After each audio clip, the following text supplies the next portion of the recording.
The only thing we can be sure of about the future is that it will be absolutely fantastic. 5, 4, 3, 2, 1.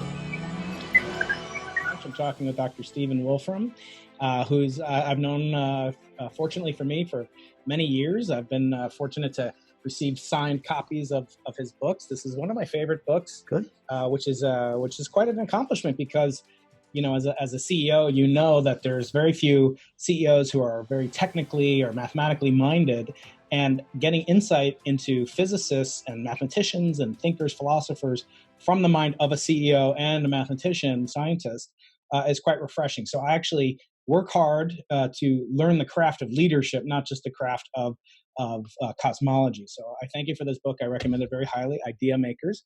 We'll spend a little time talking about that. First, I want to, we'll have, you know, your general bio. I just want to add to my listeners. I have a lot of young listeners out there. I have old listeners, everything in between. We talk about everything on this podcast, from the physics of sports and the Olympics and Krav Maga to business leaders to cosmologists and everything about in between. But this is the first time I've had on somebody who never got a PhD, but I don't think I've ever had someone who didn't get a bachelor's degree. And the person who didn't get a PhD was Freeman Dyson, who I know you know, or knew, the late Freeman Dyson. And the man I'm talking to now is Dr. Stephen Wolfram, but he never got a bachelor's degree. So I was saying to one of my friends, if you put the two of you guys together, you get a really good physicist. I mean, that's... So Stephen, welcome. Thanks. So I wanted to ask you a question just to start off. That you've made many contributions to the mechanics, not just the theory and practice of mathematical reasoning, but you've actually introduced technology that has, in my estimation, I mean, tell me if you agree with this, probably performed more calculations than every single abacus and every single slide rule ever invented. Would you agree with that estimate? Yes, I'm sure that's true. But we have a huge advantage. You know, yes. We're dealing with computers that run 1 billion instructions per second. Yeah. The guy with the abacus is running at most, you know, an instruction, maybe 2 instructions a second. So we've got a factor of 1 billion advantage right there. With me, a millihertz. My processor runs about 1 millihertz. And I wanted to kind of start off there because you're today I contacted you because I, like so many of my colleagues, are so excited about this new physics project that Wolfram is involved with and that you pioneered. I want to understand how it came to be, how you were inspired by young people in your life, because we have a mission here to inspire the imagination of young and old. And this particular was kicked off by young people and how it's made its way into the world. But that connection to technology sort of intrigued me when I had that realization that you had completed more calculations by orders of magnitude than any other device invented before the computer, let's say. It made me think, like, what would have happened, you know, had you been born a century earlier? For example, we're born into technology that we have, and there are certain bounds on what technology you can create. And you've proposed this new physics project, but would that have been possible, you know, 30 years earlier or 50 years right. earlier? What do you feel about that? Yeah, I think the answer is basically no, for 2 reasons. First reason is a really practical one, which is, you know, part of how we know what's true is by doing experiments. We can now do computational experiments. That's a fairly new thing.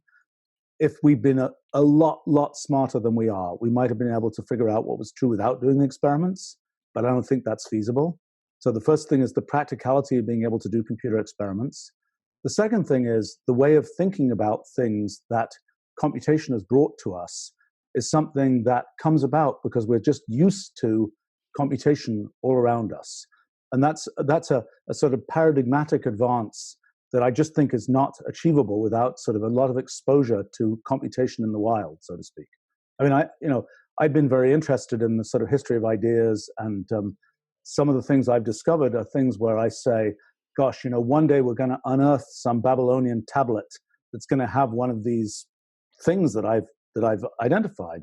And, you know, they were close. They did some things that weren't, you know, I've studied a lot how simple programs work, how when you have very simple rules, you just keep applying these rules over and over again.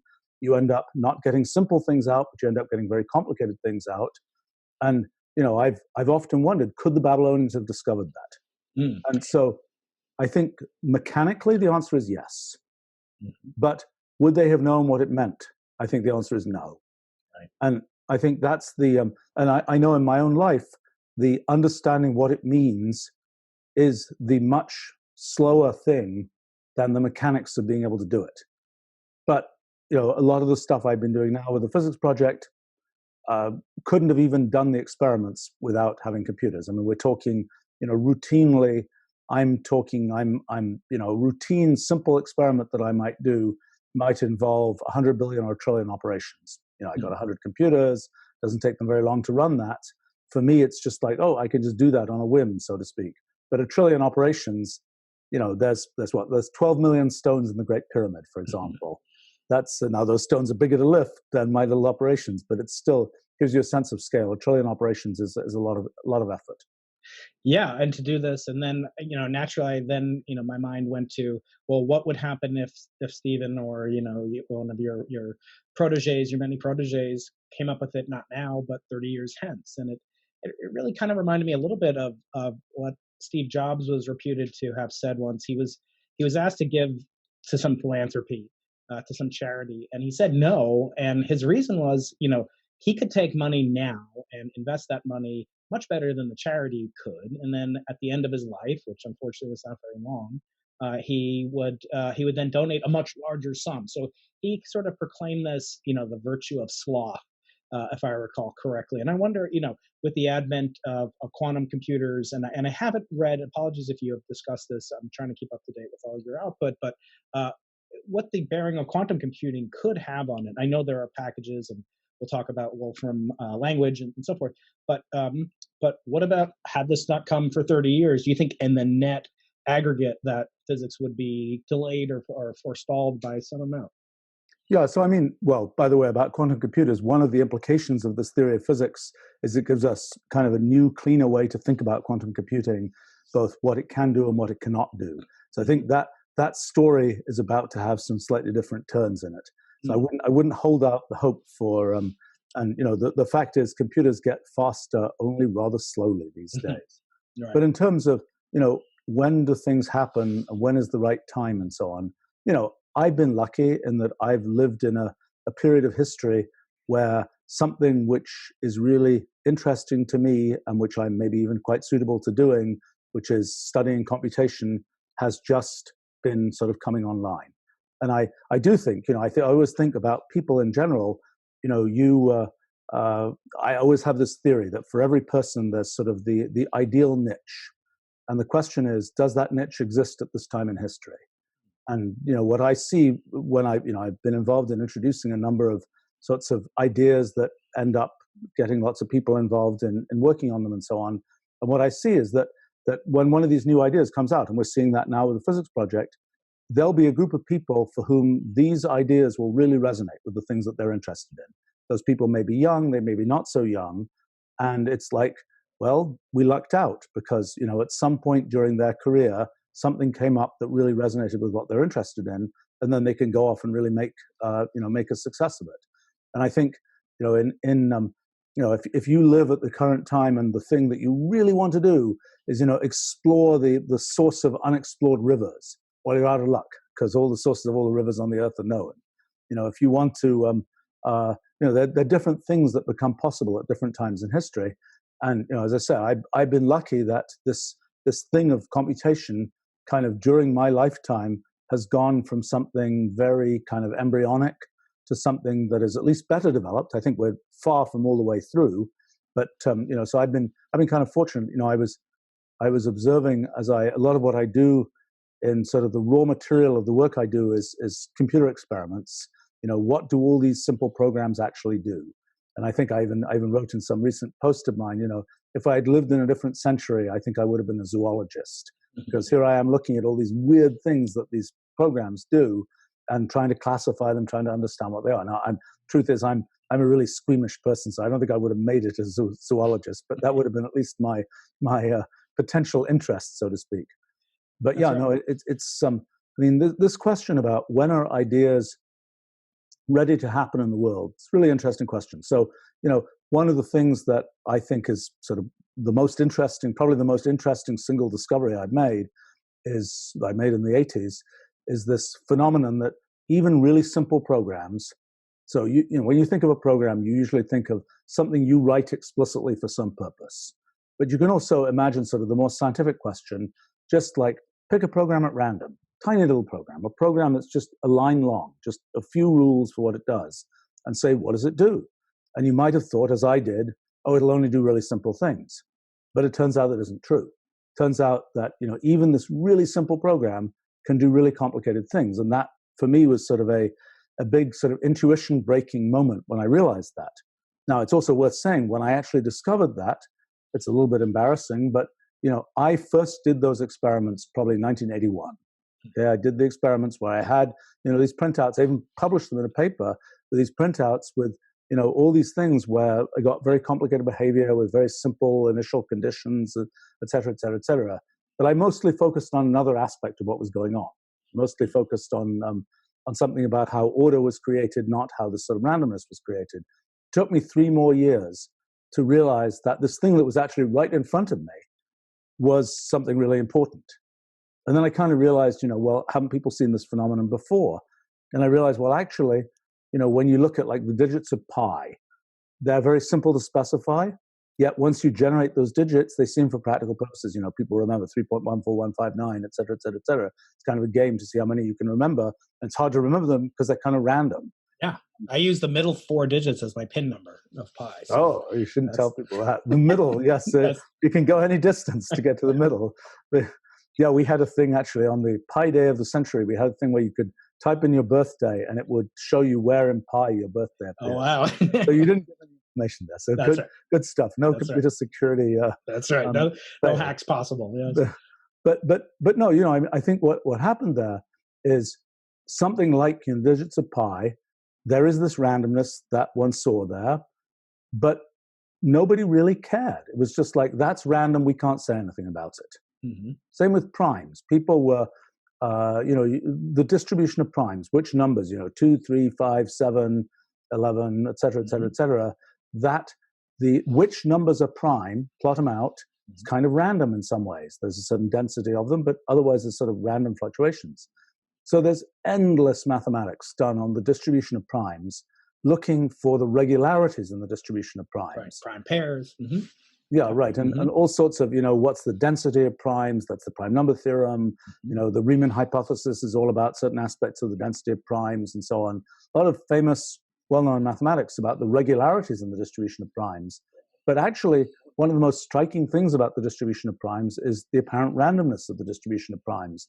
And, you know, before the kinds of things that I've done, nobody cared about that. I mean, it was so, you know, what you find, and I find it really interesting, actually, that there are these phenomena that the phenomenon is there, but nobody cares. Mm-hmm. You have to have a sort of paradigm wrapped around it to make people want to care. And it's, you know, I think that's for me personally, that's been the main limiting factor in progress, is getting to the point where I have enough sort of ambient understanding that I can see what the questions should be and see why one can care about the phenomena one's seeing. Yeah. And I wonder, you know, just going back in your history, and people, you know, can certainly read about it in all sorts of places, and we'll put links to your biography. I don't like spending too much time with people that, you know, asking questions that almost anybody can research, even on WolframAlpha itself. I want to just ask you, though, something that is a commonality in all your work since I started following you in the 90s. My father, you know, was one of the main reasons that we could talk to each other, is because I could actually program in Mathematica in the 90s, and he was interested in proving some new theorems in quantum mechanics and relativity and things in his later years. But I wondered, you know, as we would go through it, the sort of thing that always appealed to me, even before you came out with sort of this notion, overarching languages, that you're really kind of a linguist in a sense, that these different natural language or algorithmic bases for language, and we're certainly going to get into more of that in a moment. But would you say it's accurate that sort of you have this, if you were to reduce the irreducible complexity of you were just talking about the irreducible complexity of pi, at its core, would you find, you know, the prime numbers of Stephen Wolfram have to do with fascination with language and coding and algorithms? I don't know. You know, because I'm one of these people who's been involved in, well, finding, managing lots of talented people, and I kind of try to understand sort of how to get the best things out of people and oneself. One of the things that's sort of an exercise for me is, what am I actually good at doing? And I've done a lot of different projects that in science and technology and so on. And I sort of realized at some point they are actually all the same project at some level. And the way the project works is, the subject matter is different. It's physics, it's computational knowledge, it's, computational language design, it's things about the computational universe of programs and so on. But basically the pattern of my projects, and they're often very long projects, tends to be there's some big complicated thing out there. I then try and sort of drill down and figure out what are the sort of underlying essential primitives. And then, having got those underlying essential primitives, then try and build the whole thing up again as a sort of piece of engineering to actually make something that is sort of a big story, a piece of technology that's useful or whatever else. Now, in doing that, one of the things that certainly comes up is when you break things down to those sort of underlying primitives, what are they and how do you describe them? And, I've spent some significant part of my life as a computational language designer. And what that means, it's sort of the opposite of what a linguist does. A linguist says, we've got these languages that all these humans speak. What are they made of? How do they come to be? And that's much more of that tends to be much more of a kind of sort of a what did we get thrown by this apparent historical accident of linguistic evolution? Whereas what I've been interested in doing, although it's not quite as far away as it might at first seem, is to take what are the set of things that are sort of possible with computation, and then figure out how do we describe those with a language. So what does it mean to describe it with a language? What one's really doing there is there's this whole ocean of sort of what's possible to do computationally. And then there's the parts of that we humans actually care about. You can run an infinite set of possible programs. Many of them will do things that if you were to make a living studying them, you would say, oh, that's really interesting. But without a context for them, it's like, why do we care? There's a certain set of things that we humans have decided we care about. And the role of a computational language designer is to kind of make this bridge between the things that we humans think we care about at a particular time in history and the things that can be done computationally. So it's like, for example, the thing we might be doing, right now, a podcast, right? There wasn't a word for that thing 20 years ago. Right. And yet, so we see this sort of circular process. There's this sort of thing that eventually happens in the world. Eventually, it makes sense to kind of describe it in some sort of symbolic way of, oh, that's a podcast. And what's funny about the way that human, sort of civilization evolves is once you have this way to describe it, it's much easier to have more of it, so to speak. Because people know, you ask me, do you want to be on this podcast? I know what you're talking about. Right? Whereas, otherwise it would be this long, complicated description. So in some sense, this process, I see my, a large part of what I do is sort of this interface between what we humans kind of understand and are interested in and what's possible at a computational level. Actually, that's one of the things that's kind of interesting to me about this physics project, is that to me, in some ways, this is the ultimate language design problem. Because, what do we have going on? We say, what is the universe going to do? Well, we don't really need to have a theory for that. We can just watch the universe, see what it does. On the other hand, we have, we have this kind of, the goal of a theory of physics is to have something where we humans can sort of tell a story about how the universe works. The universe does whatever it does, but can we reduce that to something which we can tell a story about, so to speak? That is computable. That's right. Yeah. So speaking of, languages and creation, I want to first take a little step back before we get into the nuts and bolts of the physics project, back to some exposure that all of our listeners, since we are named after the Arthur C. Clarke legacy, the Arthur C. Clarke Center for Human Imagination, And the podcast name itself is Into the Impossible, which derives from Sir Arthur C. Clarke's second law, which is the only way to find out what's possible is to venture out a little bit into the impossible. And that's where we get that name. Of course, the first law of Arthur C. Clarke also applies to you in many cases, because it's essentially a statement about technology, that any sufficiently advanced technology is indistinguishable from magic. Later, I do want to get to, just as a teaser for folks that are listening, to hopefully enjoy the entirety of the podcast, because I do want to, maybe tickle your brain a little bit and talk about some of the philosophical or maybe perhaps even theological implications of creating magical technology, as Sir Arthur C. Clarke would say. And I want to pick your brain about that. But first, I want to take a step back to perhaps, I think you're known in the popular culture, for many things, but one thing that I think you're known for, particularly is, well, besides the fact that you're in, roughly half the pockets of people in the world in terms of Siri, and I'm probably setting off some smart assistants around the world by mentioning this, but WolframAlpha powers so many of the different search queries that Siri will actually execute.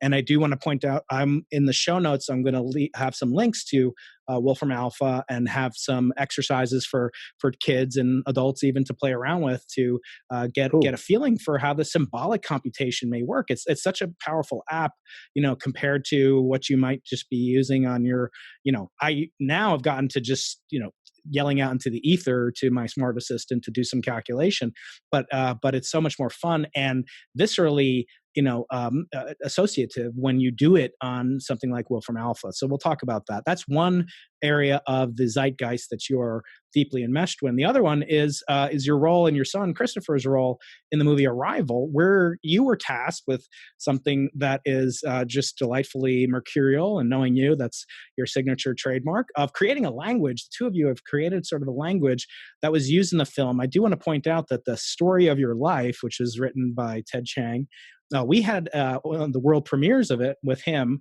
back in 2016 here as part of the Arthur C. Clarke Center. I'll put a link to that also in the show notes so people can watch that video with Ted and members of the Arthur C. Clarke Center.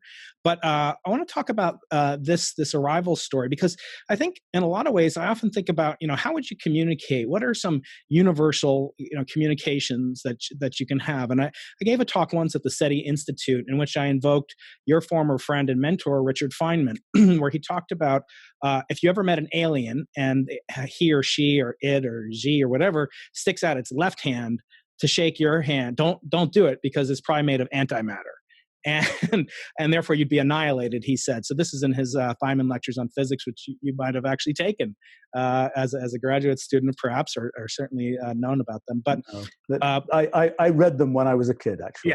Yeah. So wondering whether or not how you would communicate symbolically. In the talk I gave at the SETI Institute, I pointed out, perhaps you could use the cosmic microwave background, its patterns, as a way to distinguish, in Feynman's question, how do you tell them that the heart of a human being is located on its left side? Well, the first thing they're going to say is, what's your left? What does that even mean? And I wonder, in the construction of that talk that I gave, how would you do it? And for you to come up with this language, can you walk us through that exercise and what it was like, and why, of all things to spend your time on, you did get so deeply invested in that wonderful movie? Well, the movie thing was a lucky thing, because it was one of these. I think movies are a very high noise activity. That is, there's a lot of things people talk about doing, and a small fraction of them actually get done. This was a case where we were sort of fortunate enough to get involved with that movie right when it was about to start filming, and when it was for certain that something was going to happen. And it's also was very much a tribute to the director, that the movie came out as well as it did, because when I first read the screenplay, it was like, oh my gosh, how are you going to make, it's a very interesting but very complicated story. What are you going to do with it? But this whole problem of how do you communicate beyond the sort of our existing culture, I've thought quite a bit about this. I actually wrote a piece about that. I got involved. A friend of mine has a thing called the Arch mission, whose goal is to put artifacts from our civilization out into the solar system as sort of beacons of, this is what those humans achieved if the extraterrestrials come through long after we're extinct. Okay, and so one of the dramas last year, actually, there was some stuff that these guys had got put on the Israeli moonlander. Yes, and that was so. I was kind of watching. What's going to happen with the Israeli moonlander. It's really a cool mission, and at the end, it's oh gosh, the thing crashed into the moon at 2,500 miles an hour. Yeah, still a better driver than some of my Israeli friends. Just kidding out there. I'm not, nothing. Well, let me negative. tell you something about that, though. We figured out. So, I was curious, did the payload survive? Yeah. Right? Yeah. And so initially I thought, no way, 2,500 miles an hour, it's not a chance. But it turns out I got in touch with a person who's sort of a world expert in cratering. And one of the things that was interesting was that spacecraft impacted the moon at, I forget what it was, maybe a 15-degree angle, maybe less than that even, a very grazing angle. It didn't deorbit correctly. That was kind of what went wrong. And so, I was told, well, actually, at that angle, the thing doesn't just go splat, it bounces. And in fact, we then got some footage from the Lunar Reconnaissance Orbiter, and you can see there's this little ray that shoots out, and we calculated where the thing had been and so on, which was a little bit tricky because there's no GPS for the moon, right? So you have to take the photographs and you have to match them up with craters and things like this. Well, anyway, there's a ray going out from the impact site right at the correct angle. So I'm pretty sure the payload actually survived. So on the moon, there is something which I don't think is going to work for the extraterrestrials, but it was an attempt. And so the question is, what can you put there?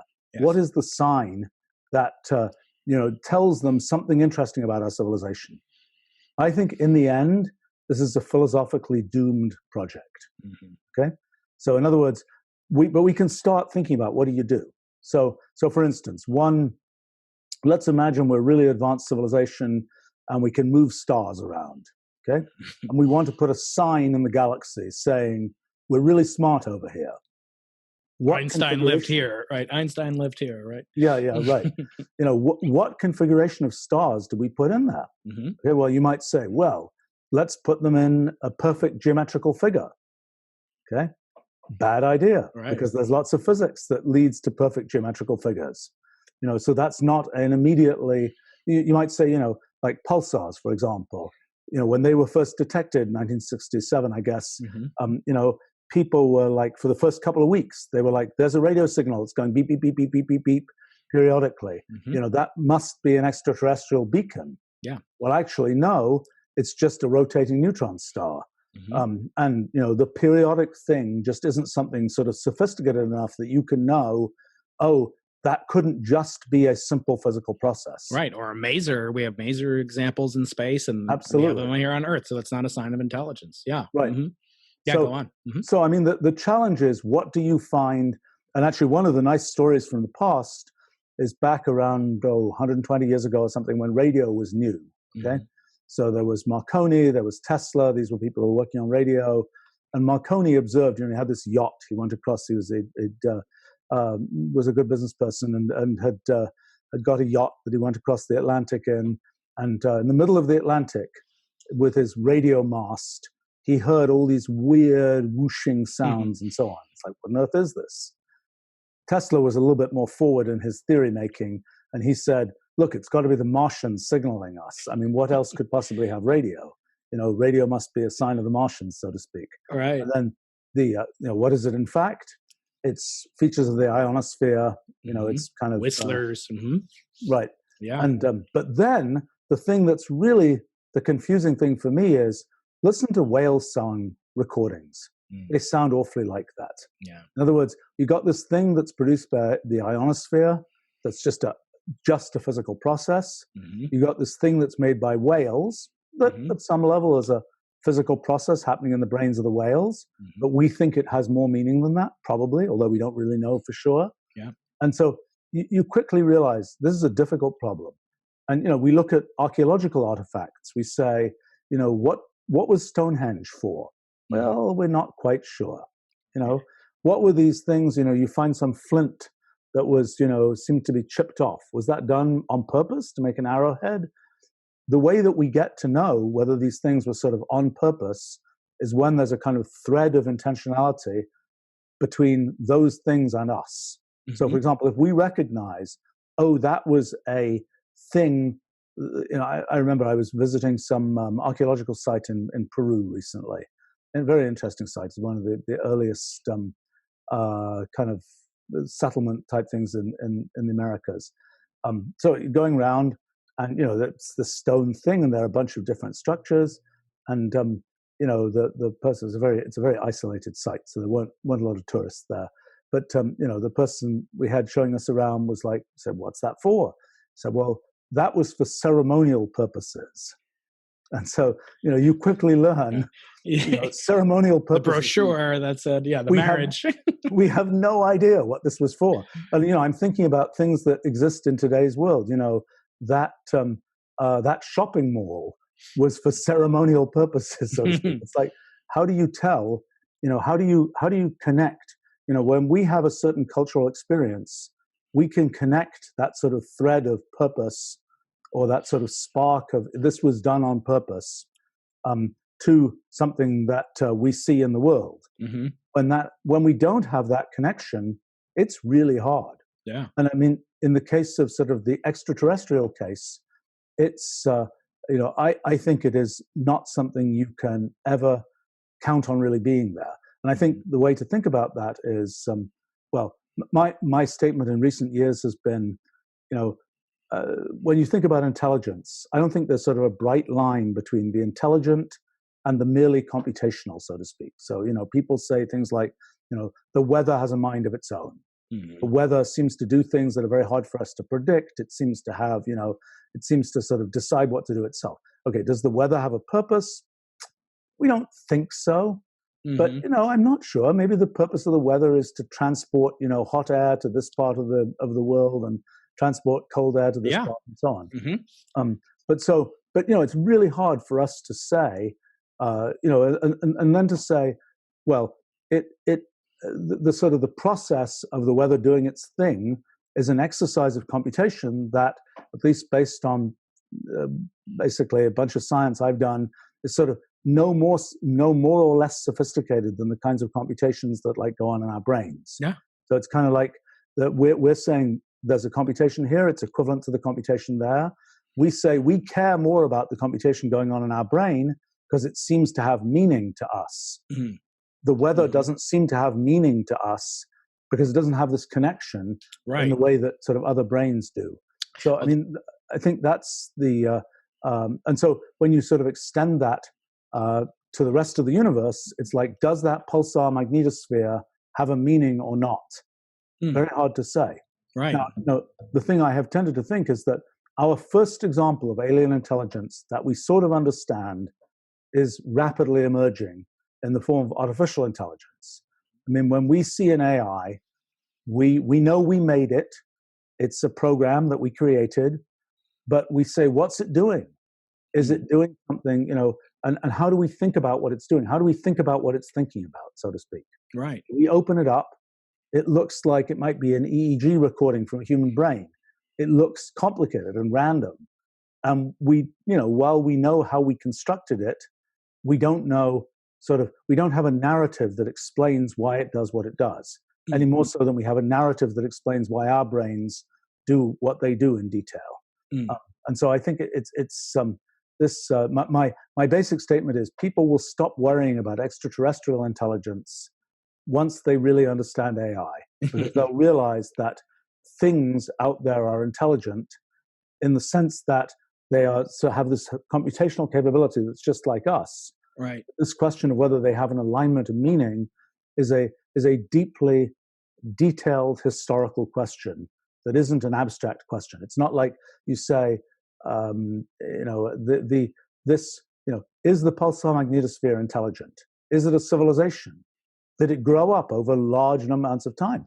Who's to say? It's like looking at. I mean, one of the things that's come out of this physics project of mine recently is I always said, and when I was working on that ArrivalMovie, one of the things I sort of said was that, well, at least any extraterrestrial intelligence has the same physics that we do. It lives in the same universe. Dimensions, yeah. Right.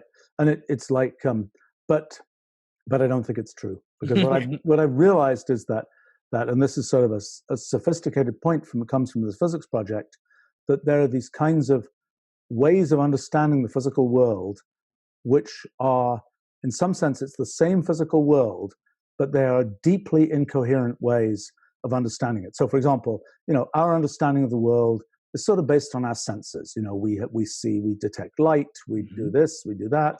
And, there are little details. Like, for example, for us, we look out in the world, most of the things that, because the speed of light is really fast compared to the speed of our brains, right? What we see out there in the world happened, immediately, so to speak. It's right. not the case that. But if we perceive primarily through sound, we would have a very different description of relativity. In fact, my late father, wrote a paper about relativity for bats. I mean, bats are getting a lot of bad press these days. But yeah, communicating with echolocation, and so they might have a different series of Lorentz invariant type objects. I'm gonna have to look that up. I'll send you a link to it. Yeah, it's from the 70s. But yes, you're right. It's sort of a reflection of our own prejudices, how we write down the laws of physics. So is that what you're getting at? That aliens might have different perceptions, like the ones in Arrival, and therefore their laws of physics might be revealing something totally different, and that we are completely blind to. Yeah. I mean, I think it's one of that's the most extreme case. I mean, the first issue is, even when it's the same physical processes, even when we're noticing the same things, we're seeing light, we're seeing other things, even then, connecting meaning seems essentially impossible. But even going beyond that, when we're asking, is it really the same physics? Are we sensing? Actually, I think the more extreme case than bats that I've been curious about is dogs, because they, olfaction, smell is a key thing for them, and the speed of olfaction is really slow. Yeah. I mean, it's the speed of diffusion of molecules in air, and that's so for that, the dog is walking. Is definitive, for a bat is flying slower than the speed of sound, but a dog is walking faster than the speed of olfaction. And so its view of things like relativity will be even more bizarrely different. Now, there are, it isn't the case, the sort of constancy of the speed of light that happens in physical universe, it doesn't quite work the same way for olfaction or for sound, right? Because there's actually an ether, so to speak. I think I know what you should call this. I think you should call it the theory of smellativity. I couldn't resist. Yes, I'm sorry, Stephen. Go on. Yeah, no. I mean, I think that, the thing that has been, I think, one of the surprises from this physics work that I've done recently is this realization that, again, this is a slightly complicated thing, and I'm sort of skipping way ahead. Yeah. Let's not skip ahead. We'll get to it. Yes, I do want to get to that. Yeah, and I think the exercise in kind of constructing these virtual worlds, and that's something that we do here at the Arthur C. Clarke Center. We don't construct them, but we envision them. What will San Diego look like in 50 years? How will we be communicating? What will be the fundamental, irreducible aspect that leads to future life being better than present life? And I think, obviously, for us, that cleaves towards this notion of creativity and imagination. And I wonder to what extent you were influenced by science fiction. I know you've had an influence on science fiction. Our namesake, Arthur C. Clarke, of course, he was influential in both science nonfiction and science fiction.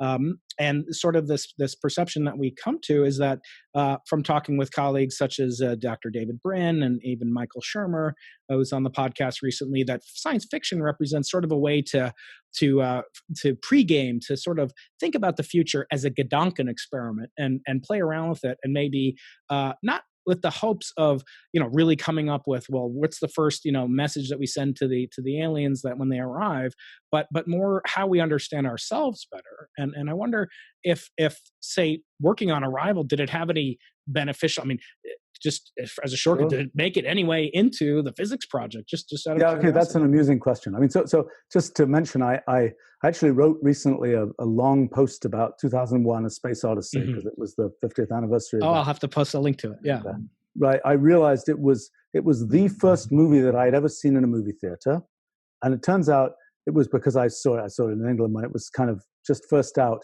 They were handing out these programs in the movie theater. And because I'm a kind of archivist pack rat, I had the program that I'd been given when I was like 8 years old or something at this movie. So that was kind of fun. But it was interesting to go back and look at 2001. I really liked that movie. It was a very kind of bright view of the future, and I think it was in many ways quite influential to me in terms of sort of this concept of what the future might be like. I was kind of amused going back to look at it and seeing the things that were got right, the things that were got wrong, the things where the HAL computer that's in 2001, the kind of intelligent computer, in many ways, the things I've built in kind of practical AI are kind of, they're in a sense an embodiment of the practical version of HAL, and I'm sort of been interested in that. I think it was amusing to me that I'll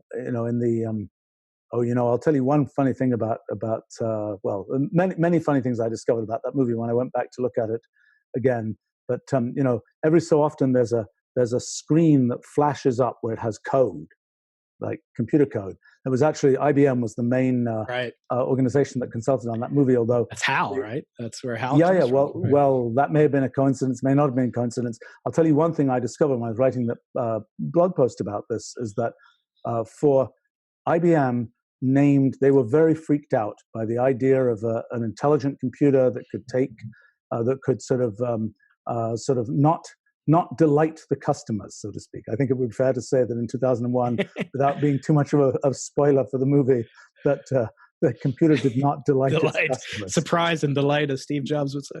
Yeah, right. Yeah, right. So IBM was very freaked out by that vision of computers. So they really wanted to distance themselves as much as possible. So it was in the movie. It was called the HAL 9000 computer, and IBM did not have a computer whose number designation started with a 9 for, I think, 35 years after that movie came out. So that was the it's a consequence of yeah, right. But no, I think that in terms of science fiction, I'm not a big reader of fiction, actually. Mm-hmm. So to my detriment, probably. I mean, I think it's fiction is in many ways a way of communicating things more effectively than probably just writing down the facts. But I'm probably too impatient a reader to deal with that. But I think, this whole question of when do you get to imagine things in science fiction versus how do they come out in practice? When I was working on this stuff about communicating with future civilizations and so on, and kind of leaving beacons from our civilization, I figured out a bunch of things that have a very science fiction feel to them. And so I thought, I sent this off to some friends of mine who are science fiction writers, and one of them was like, I could write an interesting story about this, and started to outline the story.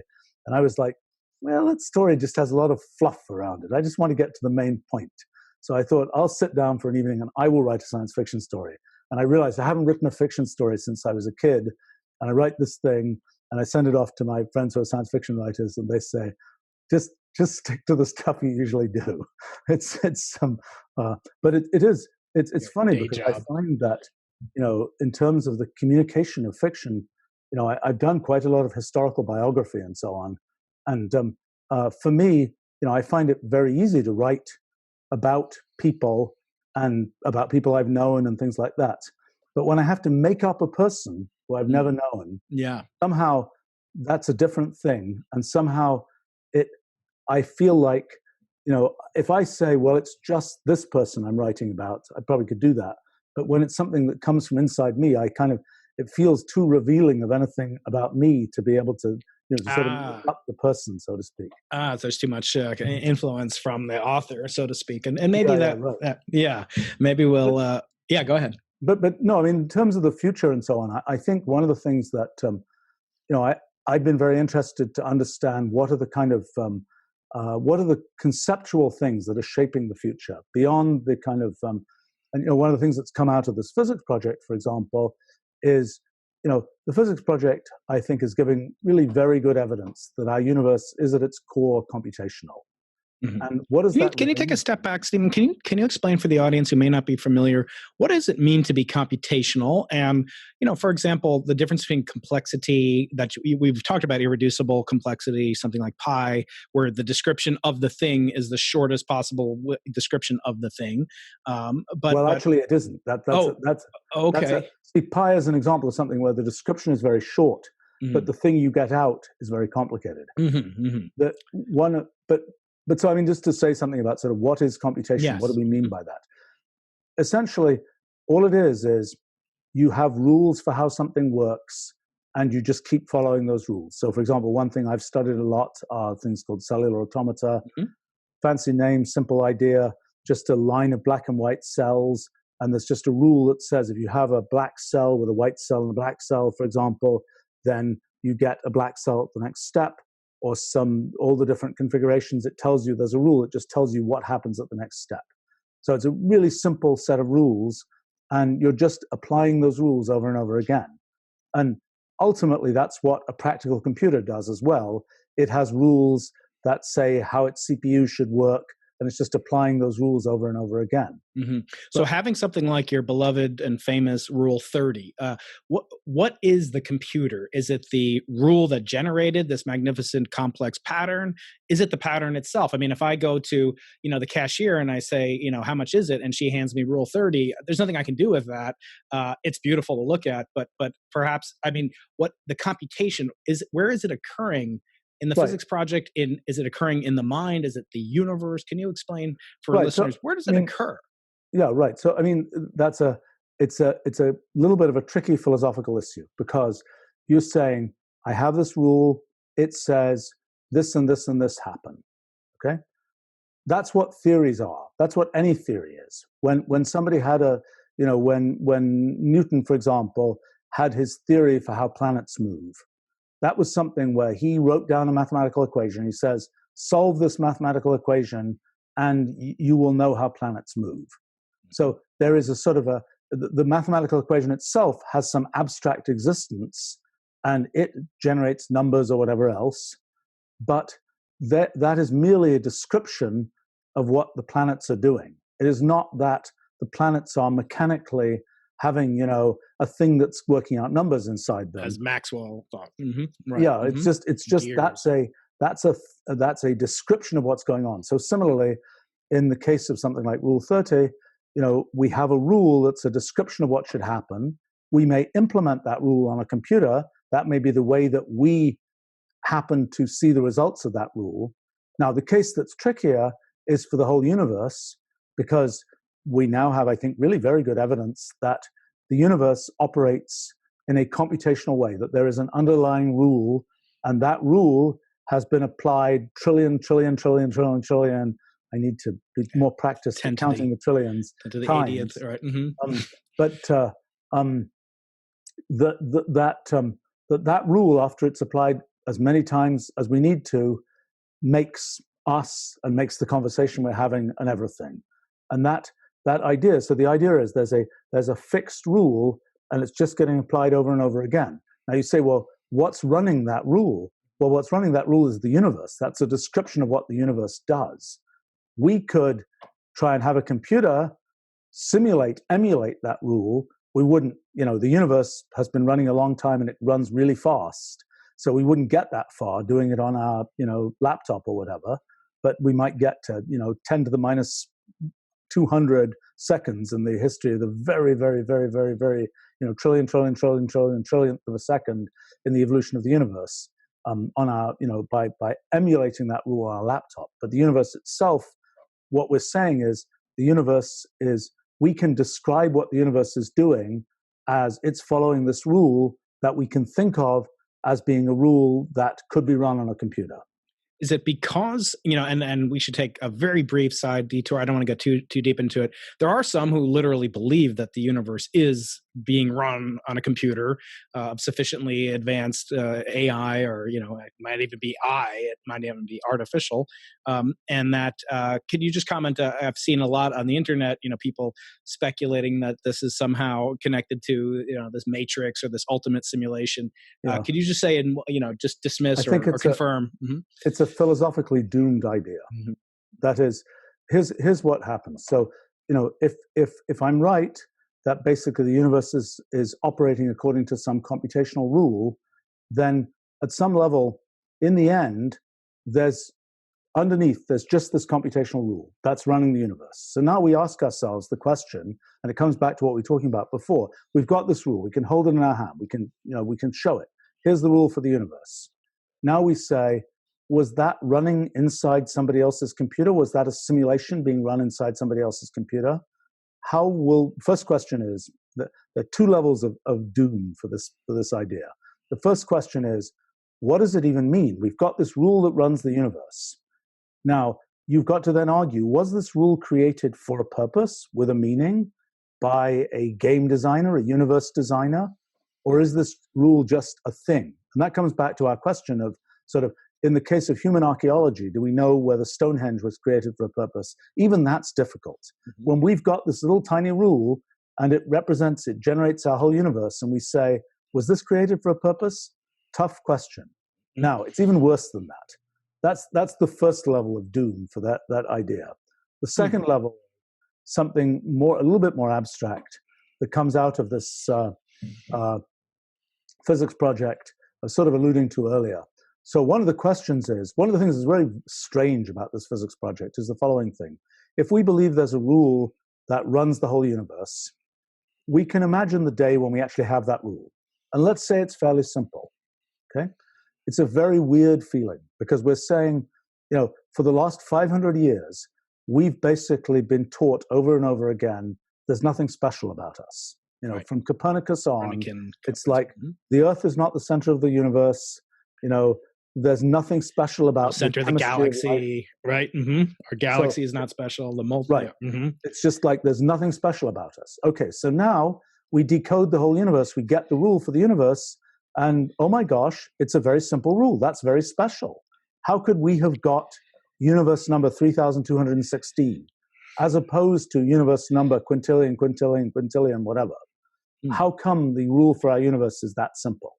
Okay, so I've been really, really sort of thinking about that question for ages. How could this possibly be the way it works? But what would it even mean? What is the philosophical, theological implication, scientific implication of here's the rule and it's simple? And what I finally realized just very recently, actually, is the following extremely strange fact. So if you imagine there's a universe that's operating according to a certain rule, and then you imagine another universe operating according to some other rule, but then you imagine the entities within those universes, which are themselves operating according to the rule of that universe. So the observer of the universe has the same rule as the universe itself. Well, there's a thing that we're calling rule-space relativity or ruleo relativity, which is basically the statement. So in relativity theory, one of the things actually it's older than relativity, Galilean invariance, the idea that if you're in motion, you still perceive things to work the same way as if you're at rest. Yes. That's kind of a fundamental equivalence principle in physics. Mm-hmm. So similarly, it turns out that there seems to be a rule-space relativity, which means that independent of what rule you're using to describe the universe, if that same rule describes you perceive the same facts about the universe. So so what that means is that, in a sense, when we say the rules of the universe are this and that, we are picking a certain reference frame with which we're describing the universe. Yes. And that just like so that reference frame, just like we say, we're staying still reference frame, or we're in the reference frame going at 100 miles an hour, or at half the speed of light or something. These are all, we know from relativity that those will all sort of perceive the same behavior. So similarly, what turns out to be the case, and it's a very bizarre thing, these reference frames that have different description languages and that have different, that sort of imply different rules for the universe, you can change your description language, change your rule, it'll all work out the same. So to the entity within the universe, it all works out the same. So the only thing that you end up realizing is that, okay, so this is the simulation argument. So turns out this game designer of the universe could be super lazy because any rule they pick will end up with the same result. So that's kind of a pretty big downer. If your first question is, you've picked a particular rule, why that rule, why not another? Well, it turns out that the rule that you end up picking is, in a bizarre way, a reflection of our way of describing the universe. That is, with our particular senses and our particular ways of doing mathematics and so on, we have created a certain way to describe the universe. And in terms of that way to describe the universe, we can have, we say the universe operates according to a certain rule. And that's, in a sense, what we're trying to do in my physics project, for example, is to find the rule that matches with existing physics. So find the rule that with the description language that we have used for physics is the thing that explains how the universe works. But in terms of the simulation argument, this is sort of the ultimate doom for that argument is that in the end, it doesn't matter what rule you pick. So if a different rule had been picked, we still, in other words, all those rules are equivalent. The universe could be running all those rules at the same time. It doesn't make any difference. For purposes of the entities within the system, they can have a variety of different description languages. Each of those description languages corresponds to some particular rule. So it's a little bit complicated. I mean, I would consider this kind of the sort of almost a high point of kind of the levels of abstract understanding of both the science and the philosophy of what's going on. But I think in the end that makes it the designer of the universe could do basically nothing. They just have to say, now the part I don't know, and I have to say not without thinking about it, is just because you have an abstract description, what makes it actualized? What makes it actually happen? And that we don't know. I have an idea about that, which is very bizarre and abstract. But okay, my idea about that is more or less the following. And this may not be right because this is the new last week's idea. So so in mathematics, there is this thing called Gödel's theorem, and Gödel's theorem says you can have some set of axioms that try to describe mathematics, and you can end up with statements, mathematical statements, which those axioms can neither prove nor disprove. So actually, I've been long on the hunt for really simple mathematical statements where the standard axioms of mathematics just can't reach those statements. There's no finite proof that the statement is true or not true. That's Gödel's theorem that says that can happen. Okay, so Gödel had a second incompleteness theorem that said that from within a system, from within an axiomatic system, the system cannot establish its own consistency. So in other words, you've got this set of axioms, and it's like, are these really right? Are they inconsistent? Within that system, one of the statements you cannot prove is the consistency of that system itself. So I have this vague thought that for an entity embedded in a universe, there may be a similar undecidability result that basically says you'll never be able to answer the question of essentially why the universe has been actualized. And although I haven't managed to get that completely crisp yet, right? That's kind of my best thinking so far about how that might work. One thing that this highlights for me. So if you're entitled, and you certainly are as my guest, to veer into some speculation, I want to run this speculation by you, which is that, in my opinion, physicists like myself have sort of a mathematician envy in that we don't have the equivalent of a Gödel hypothesis. We don't have a way of describing not what is physics, but what is not physics. At least as close as we typically come, and this is controversial, is Popper's sort of dialectic, the distinction between demarcation between what is falsifiable and what is not falsifiable as being sort of appropriate fodder for consideration by a self-respecting physicist such as myself or yourself. I think that physicists, as I said, have envy of mathematicians because that's not accepted by everybody. In fact, I point out that Popper, as you well know, his original, topics for discussing discussing falsification were astrology, Marxist, socialist ideals, and so forth.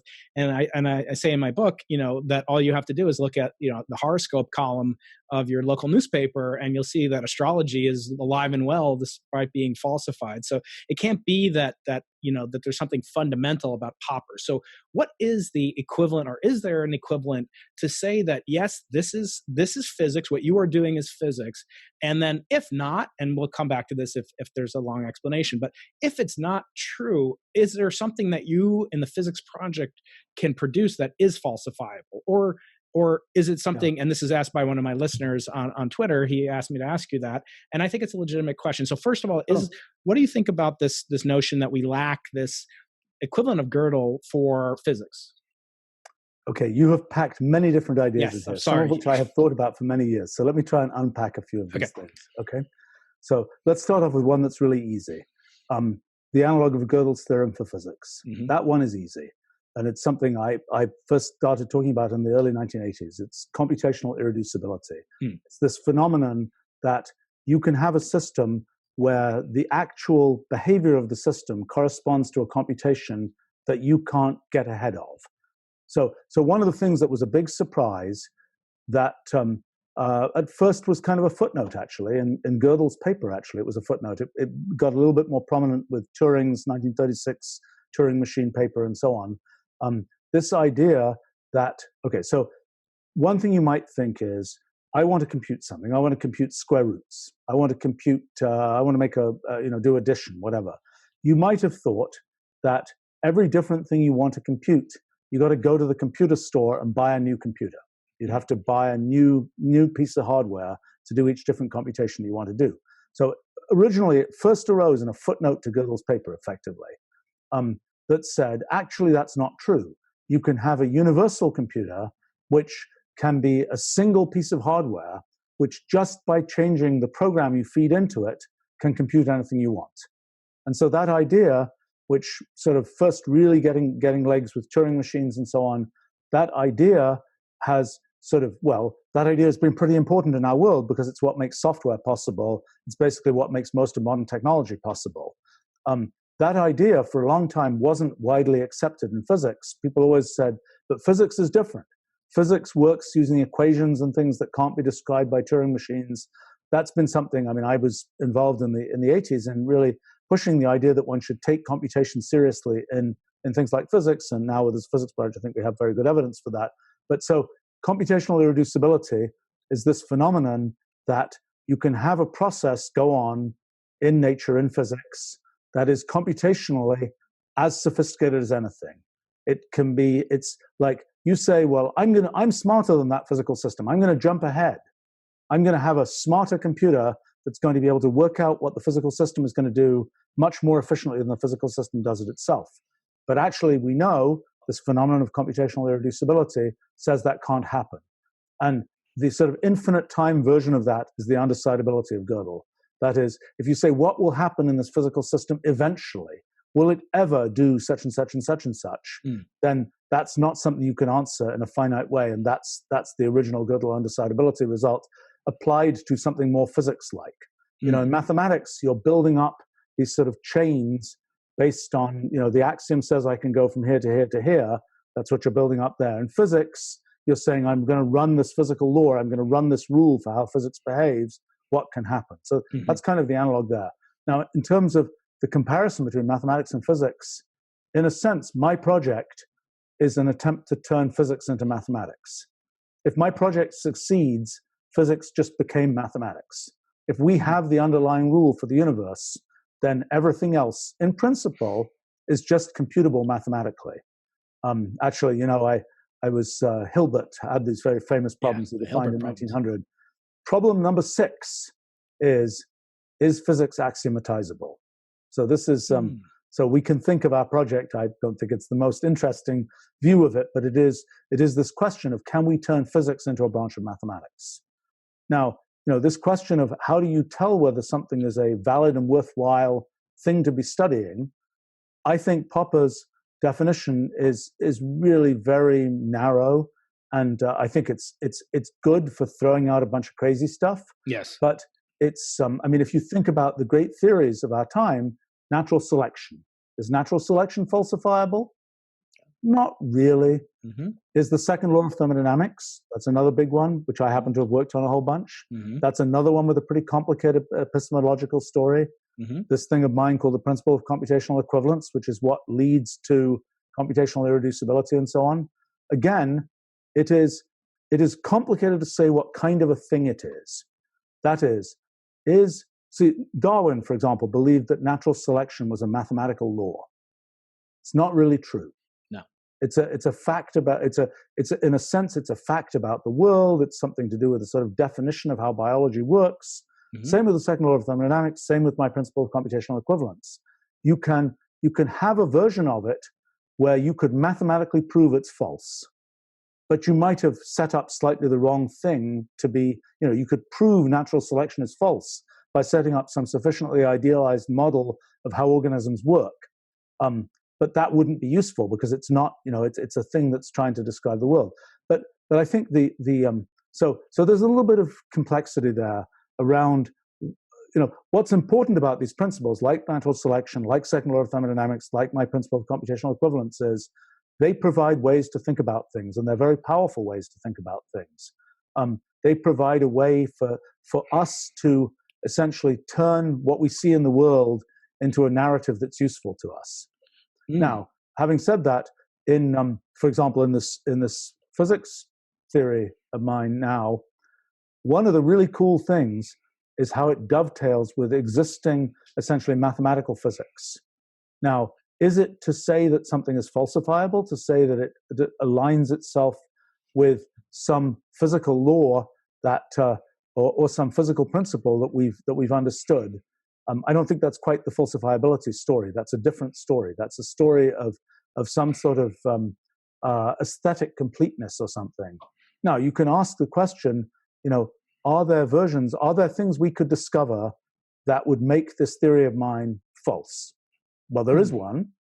If we discovered that the universe is a hypercomputer, that the universe can compute more than a Turing machine can compute, then we would prove the theory false. Mm. Unfortunately, there's a small glitch there, which is that we humans, everything we do when we represent things kind of symbolically, we have no way to communicate with that hypercomputer. So in a sense, even if the universe was a hypercomputer, well, actually in my theory, there would be a cosmological singularity, cosmological event horizon that would separate the hypercomputer from the rest of the universe. So it might be there, but we would never be able to communicate with it. And even if we mm-hmm. said, but that's an example of falsifiability. I mean, it's also the case this physics theory has a bunch of really, really fun predictions. I mean, it predicts the predictions are a little bit hard to say with total clarity because we don't know some scales that occur. So, for example, mm-hmm. there's a speed of light that, we know about the speed of light. It's the maximum speed that things can propagate through physical space. Mm-hmm. In this theory, there is an analog of physical space that we call branchial space of branching structures that represents basically the space of quantum states. And just like there's a speed of light in physical space, there's also a maximum speed in branchial space, which corresponds to a maximum speed of quantum entanglement, corresponds to a maximum speed of quantum measurement. My best estimate right now for the magnitude of that, which is it's a bit of a flaky estimate, but the best estimate I have is about 10 to the 5 solar masses per second. So that means that the maximum, if you were a galaxy-sized, if you were a hypergalactic mm-hmm. intelligence, the maximum entanglement speed would be a big deal for you.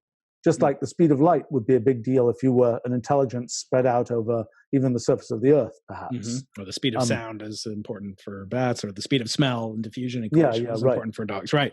Interesting. But so, I mean, just to finish that thought, I mean, so this maximum entanglement speed, if we were to see black hole mergers between 10 to the 5 solar mass black holes, we should see effects from the max. If the scale is correct, we should see effects from that. So this would be in principle observable with LIGO, or depending on the distance, right? Mm-hmm. If we were lucky enough, I think we'd see it anywhere in the universe. If two galactic center black holes, merged, there just aren't a lot of galaxies. That's right. And not enough galaxies, not enough time. That's right. So But there's another thing which they're just a boatload of predictions. So there are a bunch of things. So another one has to do with photon correlations, photons orbiting a black hole. There is, I think, a prediction about the way that correlations should occur for photons orbiting a black hole. That probably you could also get from, you might also be able to get it from quantum field theory and general relativity, possibly. But it's, well, actually, maybe that isn't even true. It may be specific to this theory, because it requires a merger of relativity and quantum mechanics, which is what happens in this theory and what hasn't really happened anywhere else. So and presumably thermodynamics would enter in as well with Hawking radiation at those same boundaries. Well, right? actually, thermodynamics is more of an underpinning. I mean, thermodynamics. So the second law of thermodynamics for people, is basically this law, 1870s. It was originated that says things tend to get more random in the world. So if you have a bunch of gas molecules, you very carefully arrange them in some corner of your room, and then you just let things go, the gas molecules will end up randomly arranged around the room. And it's been very confusing to people. How can it be? Because those gas molecules, when they collide, you could always play the movie in reverse. And whatever the configuration of gas molecules was in the end, the gas molecules, it's as valid a sequence of collisions between gas molecules to say they go back and they end up being in the corner of the room as to play the movie forwards. So people have been quite confused about that. I think I kind of figured that out in the 1990s, actually. And it's kind of, nobody seemed to care at the time. And it's been interesting with this physics project now, the number of questions about thermodynamics is quite large. So I'm really happy, because it was a thing that I was interested in when I was a kid. I finally figured it out in the 1990s. And the story is this. Basically, when those gas molecules are diffusing out, they make something that seems random to us. The reason we can't invert it is essentially the same reason we can't break encryption. What's happening is there's been this irreducible computational process that has essentially encrypted the initial conditions. The initial conditions are still there, but they've been encrypted. And the thing is that we as observers making our measurements, doing, figuring out how many gas molecules there are here and there, those measurements are not computationally sophisticated enough to be able to do the decryption. And so that's the reason that it appears that things have become more random. Even though if we looked at a microscopic scale and we decrypted what had happened, we would be able to say, aha, that came from something very simple. We can't actually do that.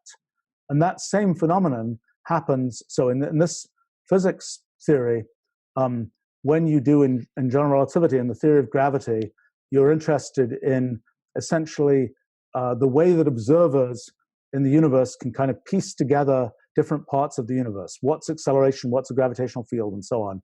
It turns out okay, so here's a little thing for you. This is particularly the work of young fellow who's been working with me, Jonathan Gorard, that the thing called the cosmic censorship hypothesis, which you're probably familiar with at least, is directly follows from essentially computational irreducibility arguments, and that follows in the same way that the second law of thermodynamics follows, that because you can't have an observer who sort of carefully sculpts their reference frame, that's why you end up having things like the cosmic censorship hypothesis. So, and I mean, it's a rather technical thing that some of these issues about Hawking radiation, that actually, I think our resolution of the black hole information paradox, it makes some implicit use of computational irreducibility, but it's not quite front and center. I mean, what happens, one of the mysteries about black holes is you can start off with this pure quantum state. It's all, it's all perfectly quantum mechanical. Then the black hole forms, and then you're starting to get this Hawking radiation, which is this very thermal, breaking the laws of quantum mechanics type thing. But then in the end, the black hole all evaporates, and you think, well, I'm back to my original perfect quantum state. And how did that work? Well, in our theory, we actually have a way to understand how that works. It turns out that there's an event horizon, which, anything that goes past the event horizon never gets to come back out again. But there's another event horizon. The event horizon, the usual event horizon, is associated with essentially an escape velocity more than the speed of light. But there's another horizon that is not in physical space, but in branchial space, which we call the entanglement horizon, which is a horizon where this 10 to the 5 solar mass per second thing comes in, and you can't escape from the entanglement horizon. And so things get trapped between the event horizon, the causal event horizon, and the entanglement horizon. And that's where we think, actually, just this afternoon, we were doing, because we're doing this crazy thing of live streaming a bunch of our internal science discussions. And we were just doing one this afternoon where I was realizing that something I thought I understood about black holes, I was wrong about, but where we actually can, where we were getting towards being able to have an absolutely explicit picture of how this phenomenon works, of quantum degrees of freedom being trapped inside the entanglement horizon. This horizon. Purgatory between the entanglement, the classical or the event horizon, and now this new branching horizon. There's sort of a purgatory regime between those two. I see. Okay, and that is you're conjecturing that is sort of the associative a nexus of where Hawking radiation phenomena would take place. Virtual particle, antiparticle. Interesting. So when you're, I mean, this is sort of reminding me of this classic, discussion, which I don't want to have about, whether or not mathematics is discovered or invented. But it does seem like, and in particular, because you gave some hints about this in your book, Adventures of a Computational Explorer, and you started talking about where you were going, and sort of the cover depicts this landscape of discoveries, but it's not only discoveries, it's also inventions. Obviously, in the case for Wolfram, it's literally technology that's being invented, so actual devices and machines that can do actual work in the computational landscape. I want to ask, when do you start to get this when you start to get the inkling that you're onto a discovery or invention, something that's new? I wanted to just harken back to your book, Adventures of a Computational Explorer, and you talk about the feeling, the alien feeling that you have when you are coming upon something that is new, or something that had been known before. Like in this case, you're talking about general relativity, and you say special and general relativity are things that physicists normally assume are built into the theories right from the beginning, almost as axioms, or at least in the case of string theory as consistency conditions. The idea that they could emerge from something more fundamental is pretty alien. And I don't know if you're paying attention to how much reaction that the Physics Project is getting online and the blogosphere and on Reddit and all sorts of places, Twitter, etc.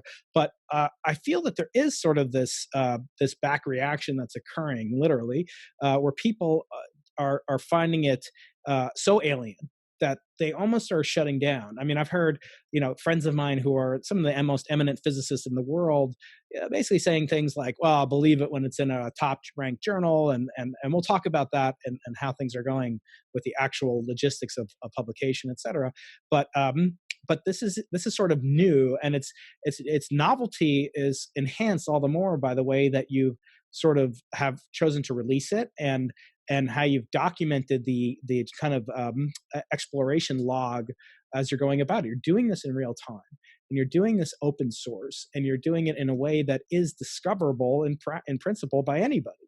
And I wonder, what is that? Is that disappointing to you? The kind of, I won't say hostility, but I will say, people are very skeptical, and it's not like, as I point out, it's not like I'm a living example of peer review not being a panacea for some of the things that I've managed to get by editors and referees, but it's still sort of the best tool that people think of scientists as manifesting. So can you comment on that? Yeah, look, I mean, the fact is that physics, fields of science go through periods of rapid growth and periods of kind of slow, grinding, sort of hard slog for a century. Mm-hmm. Okay?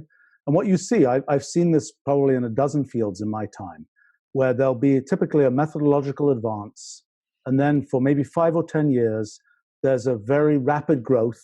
The field may not exist before that time, or maybe like machine learning, where it had been stagnant for 50 years and then suddenly comes alive and lots of exciting things happen. Or back when I was working in particle physics in the late 1970s was another sort of period of rapid growth. And those are the dynamics of new fields or fields in rapid growth are very different from the dynamics of fields where they're in the cruise phase, so to speak. And so, I think when the physics that we have today, the two great theories of physics today quantum field theory and general relativity are both 100 years old. General relativity was 1915, quantum field theory, 1920s. And, I'm sure if I'd gone back and talked to, Albert Einstein or Werner Heisenberg or one of these kinds of people about the things we're doing today, they'd say, oh, okay, that's interesting. I'm not surprised, I know Einstein had even written things that said, I'm pretty sure space-time will end up being discrete, but we don't have the tools to understand how to work on this yet. So, he wouldn't be surprised. But you go 7 academic generations later, you go 100 years later, physics is not about, big changes now. Physics is about, it's a field that has achieved great things. I mean, there are different areas of physics, but when it comes to the sort of fundamental physics thing, it's really about, let's make an incremental change.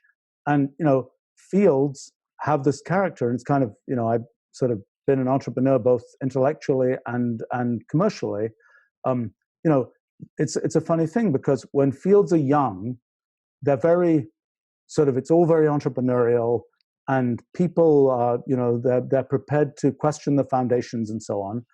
When they get bigger, in order for the thing not to just completely self-destruct, it has to be institutionalized in some way. There has to be structure. There have to be, one of the things I've sometimes said is by the time there's a prize for something, it's too late for anything really original to be done. Right? By the time somebody has decided this thing is a field for which there's a prize, that field, is already mature. Yeah. And it's a little bit unfair, but there's something to that. I mean, I think that by the time there's a professional society, by the time there's lots of journals, by the time there's a department in a university, what's happened is there's a normal, there's a thing that is the normal way of making progress, and the system isn't set up to see something different. Actually, I almost have a good story to tell from just last night. I was my friend Paul Ginsburg who created this thing called Archive, which is a big preprint server that gets. I've never, because I worked on physics and wrote academic papers before Paul invented Archive. I've never used Archive, right? So I decided I'm going to upload this 450-page paper. Yeah, we'll have a link to it. Theory of physics to Archive. And, we uploaded it and it kind of got stuck. And it's like, I'm sending mail to Paul, why is this stuck? And he's like, well, because it's big and it's complicated and so on and so on and so on.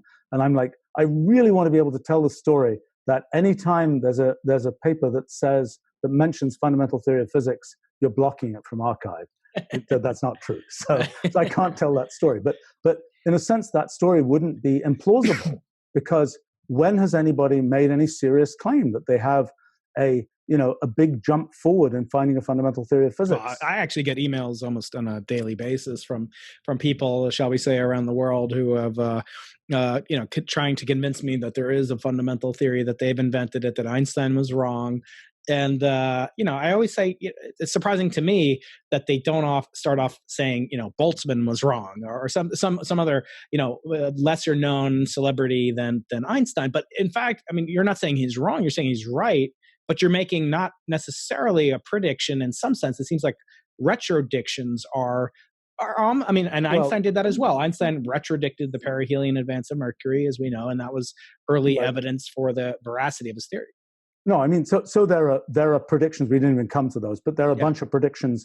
It's difficult because they don't have a scale. Einstein was lucky that his theory basically didn't need a scale. So he didn't have to say, I mean, he did need one scale, which was the cosmological constant. Yeah. And about that, he was plenty confused. But his theory, because of the nature of the theory, it doesn't have a scale. The same is true for my theory when it comes to phenomena that happen near black holes and things like that. But those are sort of special cases a little bit far away from what we're dealing with right now. There may be some predictions of the theory in quantum computing that, again, don't require knowing certain scales and so on. And strangely, there are also, there's a whole different story about applying the sort of mathematical raw material of the theory to areas like distributed computing and so on, which have a different kind of character to them. But I just coming back to sort of, I mean, I've got, I get a huge number of these, I've got a theory of physics 2 type emails. I think it's kind of, look, it's like many people write poetry and so on, and it's, the poetry is interesting and meaningful to them. It may or may not have a profound, Right. global meaning. It's earnest, but right. It doesn't Right. mean. I think the thing that is surprising to me, and that is my main comment about these things is, we have, if we were going from just our everyday experience to a fundamental theory of physics, it's hopeless. I mean, there's a couple of thousand years of development, particularly the last 300 years of pretty intense development of kind of synthesizing things we know about the world and turning them into things like Einstein's equations or things like the Feynman path integral and so on. Those are deep condensations of things we know about the world.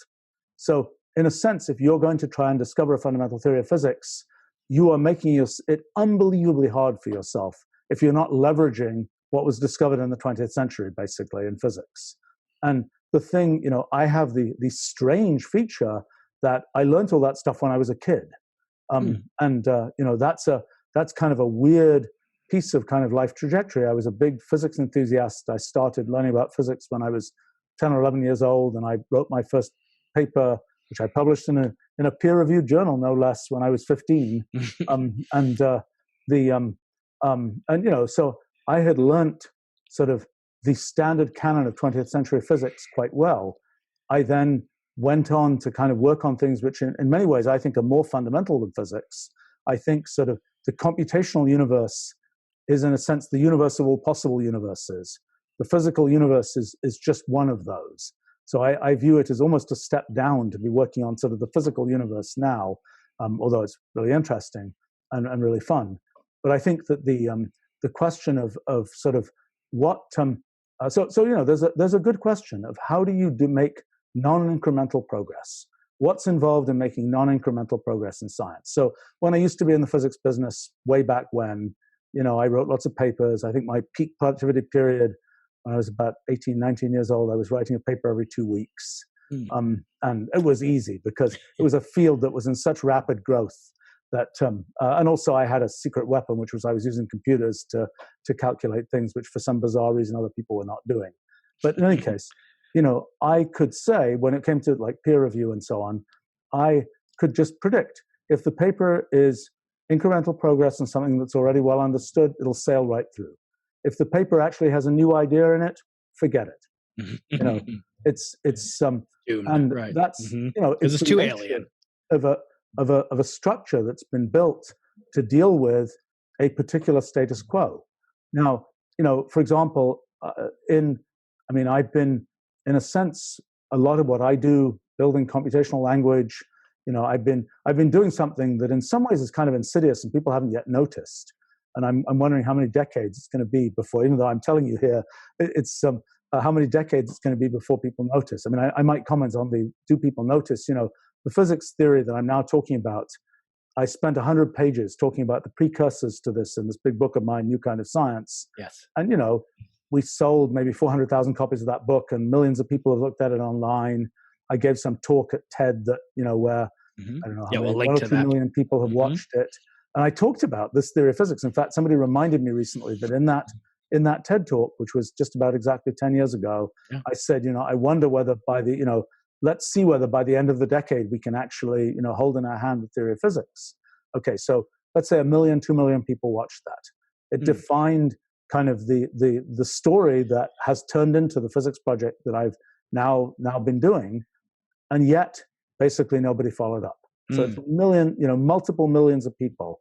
And so I think it again relates to this thing I was talking about earlier about sort of the context of understanding things. You have to have, if it's sufficiently alien, it just doesn't resonate. It doesn't connect with things people know what to do with. Right. But I think in one of the things I was saying that a lot of what I do is designing computational language to sort of bridge this thing between humans thinking about things and computers doing things. And, I've tried to sort of make, in a sense, what I'm doing is something like when people invented mathematical notation 400 years ago or so now, they were inventing a way of describing mathematical thoughts that was easily transferable, in that case, from person to person. What I'm trying to do is inventing a way of transferring computational thoughts, both person to person and person to computer. And once it's person to computer, the computer can take it away and do very powerful things with it. Yeah. But in a sense, that notation is a way of defining how people think about things. And the fact that, I've spent 30-something years of my life sort of trying to build this notation for how to think about things, what I can already see is, for example, in this physics project, some of the ways I've thought about things there. When I work, like this afternoon, I was working on quantum spin and the origins of quantum spin. And, I can perfectly well tell the way that I named the functions, the way that I defined the functions in this computational language, they affect how I'm thinking about things. So yeah, getting back to our language. Yeah. But so in a sense, you ask, what, I have been in the business of basically trying to define how people think about things, but not in the let me persuade you type mode, more in the let me give you a tool that I've tried to make as efficient as possible at extending what you might have thought about anyway, but give you a track for thinking about things. Yeah. That's kind of, people haven't noticed how important and powerful that is, because people who know like Wolfram language well, they can form thoughts in that language much more quickly than they could express them, talking in English or whatever else. And they're really thinking in that language. And that's a thing that's a very, it's a very powerful thing to be able to do, but it's also something where it's kind of a different, you're asking, it's a different way of kind of reaching people than the let me persuade you that my theory is right type. Right. Yeah. I've often, thought to myself that the best way to read one of your more technical books, such as, The New Kind of Science, is to actually read your popularizations. For example, as a companion. So in chapter 2 of Adventures, you talk about, you have the following statement. You're talking about searching through this vast landscape to find the core phenomena, the root of the core phenomena from a perhaps deterministic underlying model. Then you say, what is the rule for our universe? And then you say, I don't know yet. Searching for it isn't easy. One tries a sequence of different possibilities. Then one runs each one. Then the question is, has one found our universe? Now, obviously, you wrote that just less than a year ago. And then you said, in a little bit later, you say, I certainly think it's interesting. Almost, and I believe that the answer now is yes, right? I mean, I think you would say, yes, you have found our universe within the physics project. I found a class of things which includes our universe. I would say that we still have, what's left to be done. Okay, so here's one of the things that is both surprising and interesting. So this phenomenon of computational irreducibility that I keep on talking about, even though you know the rule, it's hard to know what its consequences are.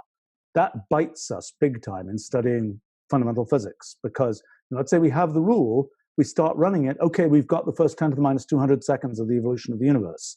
Okay, what about the next 14 billion years? Right. We have to go and we don't have a way to get there.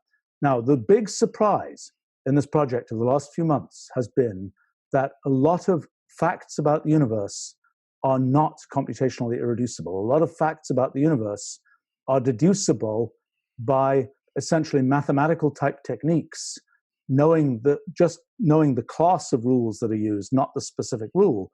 And that's a thing that, in retrospect, and it's typical for me at least, in retrospect, it's obvious. But it wasn't obvious for the last 30 years of my life. So what's obvious is the very fact that we humans are able to make sense of the world means that it's not computational irreducibility all the way up, so to speak. Because if it was computational irreducibility all the way up, anything that we would see in the universe, we'd say, I don't know why that's happening, because I have to be able to trace each little micro step down at the lowest level. But what we know is that there's actually great regularity in the universe that we can make use of. And that, in a sense, tells us there must be some layer of computational reducibility. And basically what we found is 20th century physics basically is the layer of computational reducibility that sits on top of what we now think of as this kind of irreducible substrate. And, so you ask about predictions. There are lots of interesting ones. As I say, it's slightly damaged by the fact that except when you're dealing with black holes and things, there are some scales that we don't know what values they have. We may figure that out even fairly quickly. There are ways I can imagine figuring that out. But, you talk about, you're talking about sort of the dynamics of the sociology of science. It's an interesting thing because, I've been involved in, starting some fields, and it's sort of fascinating that, like the whole area of sort of studying complexity for its own sake. Back in the 80s, I was I suppose I was a main standard bearer for a large part of that. And, I wrote the sort of the prospectuses, the manifestos for why that was a field that was worth studying. Okay, so I reckon that I made some mistakes in defining that field, which it's interesting the extent to which they've kind of bitten what's happened. I mean, the number one mistake that I made was not to define an analog of pure mathematics in that area. So what happens is you can have this idea, simple rules do complicated things. Now, the question is, do you study the simple rules for their own sake? Or do you only study them in the service of applications of those rules? And what happened in mathematics, which might not have happened, it's a historical accident in some ways that it happened, is that this field of pure mathematics developed that is studying mathematics for its own sake. And people might say, why do you do this? I mean, it's like, it's just, and people will say, oh, because it might be relevant. Some people will say, oh, because it might be relevant to technology. I don't think that's a totally convincing argument, or it might be relevant to science. The real reason is because mathematics managed to attach itself to education, and it meant that there was sort of a market for mathematically knowledgeable people that ultimately was driven by education. I mean, at the same time in history, logic, it used to be the case back in the Middle Ages and so on, mathematics and logic were neck and neck. They were both part of what people would learn. Well, notice that, everybody's obsessing about math education. Who's obsessing about logic education? Logic. That's right. And that's the fundamental predicate for everything that mathematics is based on, right? Well, yeah, so one can think that, but I think that what's interesting sociologically is mathematics managed to attach itself to sort of education. Logic didn't so much. Mm-hmm. And that led, among other things, to this internal market, basically, for pure mathematics. Mm-hmm. And in the area of complexity and so on, the internal market of just studying simple programs for their own sake didn't develop as much as it could have done. I mean, there's been 100,000 papers or something written on those kinds of things. Not like there hasn't been work done, but it isn't as big a thing as it should be, perhaps even will be, and could be. And I actually think the physics project will help in kind of emphasizing the importance of studying simple programs and what they do as an abstract, essentially mathematical-like thing. But the methodology is not like mathematics. Mm-hmm. I mean, it's also perhaps worth commenting on. It's been interesting to me to see. Because I was sort of, I think it's fair to say I was a sort of top of the line physics operative back when I was 20 years old or something, mm-hmm. And so I know a lot of people who were in physics at that time who are probably 20 years older than me or more. And unfortunately, many of them are not alive anymore, but those who are significantly older. And it's been interesting with the physics project. I've been sending email to all my old friends in physics, many of whom I've kept up with over the years, sort of saying, hey, there's this new thing. And it's amusing. I mean, the responses I get back are, it's a fascinating kind of sort of shell-shocky type response. It's like, that's not supposed to happen. Right. Yeah. Right. I mean, and to me, I mean, I didn't think it was going to happen either. I thought what was going to happen. You didn't think you would discover it, or you didn't think they would react that way? Because I think it's natural they would react. I see. I thought that what would happen is that it was going to be I had an idea that I thought was a good direction, and I thought that the progress would be glacially slow. Mm-hmm. I did not think that we'd find out. I mean, the huge surprise is that we were able to figure out so much quite quickly. Mm-hmm. And I just, it's like we broke through this dam and it became quite easy. I mean, it's mm-hmm. kind of like, it's not supposed to be that way. I've never seen it in terms of sort of most of the work that I've done in science and technology is what one might call more synthetic, so to speak, as in you're building a computational language. You could do anything you want. Yeah, it's evolutionary, right? To make it useful. In my work in New Kind of Science, for example, and studying the computational universe is so vast, you can go and explore some different directions in it. You try and figure out general principles and things, but it's not. Whereas physics has this feature that there's this one universe sitting in front of us, and, you know, how does it work? And I really didn't think we would find it nearly as easy to sort of understand a lot of things about it. And, you know, I think the things we've understood. So for example, you talk about people proving that Einstein was wrong or Einstein was right and so on. There is one way in which we sort of deviate from Einstein. Actually, not so much from Einstein, more from Minkowski, who was sort of a teacher and disciple of Einstein's, I guess. And, you know, one of the things that came out of what Einstein did with relativity was this idea of space-time, the idea that, you know, time and space are sort of the same kind of thing. And that really got cemented by the work that Minkowski did on the mathematics of space-time, very elegant work, which has been very important in the last century of physics. But from that idea came the notion that is absolutely burnt into essentially all physics that's done, which is time is the same kind of thing as space. You know, and you might say, well, gosh, you know, I can move in space, but I can't move in time in the same way. You know, to us as sort of intuitive humans, it's like, how can you say space and time are the same? Well, you come up with all these thought experiments of trains moving at the speed of light and so on, and you kind of convince yourself that space and time are kind of like the same thing, and you can kind of twist yourself to say, yeah, they really are. And mathematically, it works out beautifully to say that. But one of the features of this theory is time and space are not intrinsically the same thing. Time is kind of the inexorable operation of computation, and space is a feature of this hypergraph that represents the sort of extent of the universe. And time is discretized. They're both discretized. I mean, Yes. they're all discrete setups. But the thing that, so you might say, gosh, you're doomed. You know, you'll never get relativity. But it isn't true. You get relativity very easily as a consequence of kind of the large scale behavior of a system like that. And so, you know, that was a place where basically it's actually historically interesting. I think I'm pretty sure it was a wrong turn in the history of physics. I'm pretty sure that if I look back at the early days of relativity and quantum mechanics, to me that's the only obvious wrong turn. I mean, the other sort of pseudo wrong turn is quantum mechanics, where people said, you know, my friend Dick Feynman always used to say, nobody understands quantum mechanics. Right. Okay. And I think he was right. I mean, I knew how to calculate all kinds of things in quantum mechanics. You know, you can crank up the mathematical formalism. You can calculate all kinds of things. You can calculate to, you know, what is it, 8, 9 decimal places or something. Even more. Amazing. Yeah. But it's like, why does this work? What's really going on? We didn't know.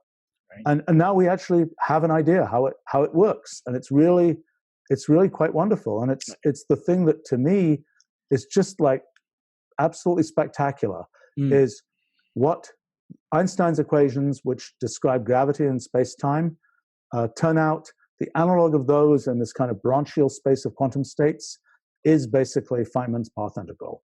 And that to me is just like, you know, these are two sort of defining ideas of 20th century physics, and they basically seem to be the same idea, but just applied in different settings. And that to me is really, I mean, for me, that's a real wow. And it's really something, I mean, I get very excited seeing that because it's just so beautiful that something like that could be the case. And in a sense, it you know, that's things like that. By the time you have enough things like that happening, you can worry about whether the telescopes will observe the first prediction that you get, but I don't really care about that. Right. I think it's the faith that you need to have based on, you know, accuracy that's been demonstrated, right? And the efficiency. You know, I always say that, you know, echoing Dirac. Dirac used to say it's more important that your equations be beautiful than that they be right. I think you're sort of the opposite camp, but the beauty is emerging because it's sort of satisfying. Like nobody likes the idea that space and time are the same thing for the very reason you say. It's like I'm convinced nobody likes the idea that the Earth is actually spherical or nearly spherical. You know, it just doesn't comport with our cognitive biases, and yet it's true, right? And there's something even more beautiful about it being true. But it's violently opposed at first, at least. And I wonder if the consequence. Yeah, go ahead. One thing to say about theories and falsifiability and so on, it's worth knowing a few stories to keep in your kind of, you know, your falsifiability, you know, quiver or something. Yeah. You know, Newton in his Principia, 1687. Yeah. Okay. He's got this big chapter about the moon, and he's trying to compute the motion of the moon. turns out it's pretty hard to compute the motion of the moon. He had the right theory, but it's pretty hard to compute. And he goes through this whole long chapter. Last sentence of the chapter is, but the apse of the moon is twice as great. So in other words, he did his whole calculation. He got an answer that was wrong by a factor of 2. Right.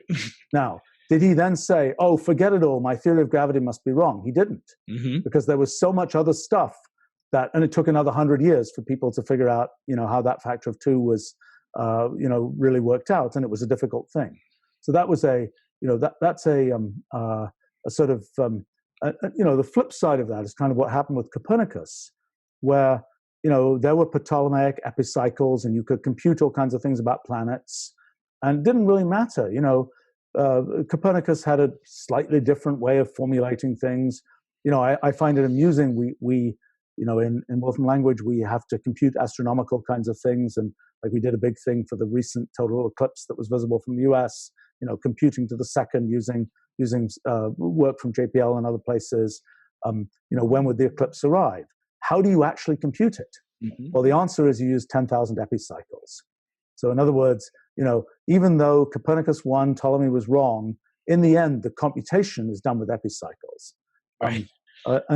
So Copernicus was a case where the theory was, in a sense, at some level more correct, but the calculations were actually, he didn't even get as good results as Ptolemy got.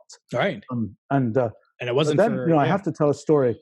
When I was in particle physics back in the 70s, one of the things I was involved in doing was making predictions from QCD, the theory of quarks and gluons, about what one would observe in experiments. Okay, so this one paper I wrote, I was calculated the rate of charm particle production, charm quark production. Okay?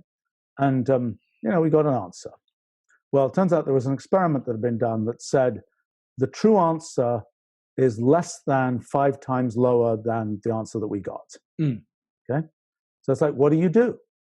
Okay, so the Popper falsifiability thing says, okay, throw away your paper, right? Well, I was sufficiently sure that QCD and my calculation were correct that I didn't do that. Sent out the paper.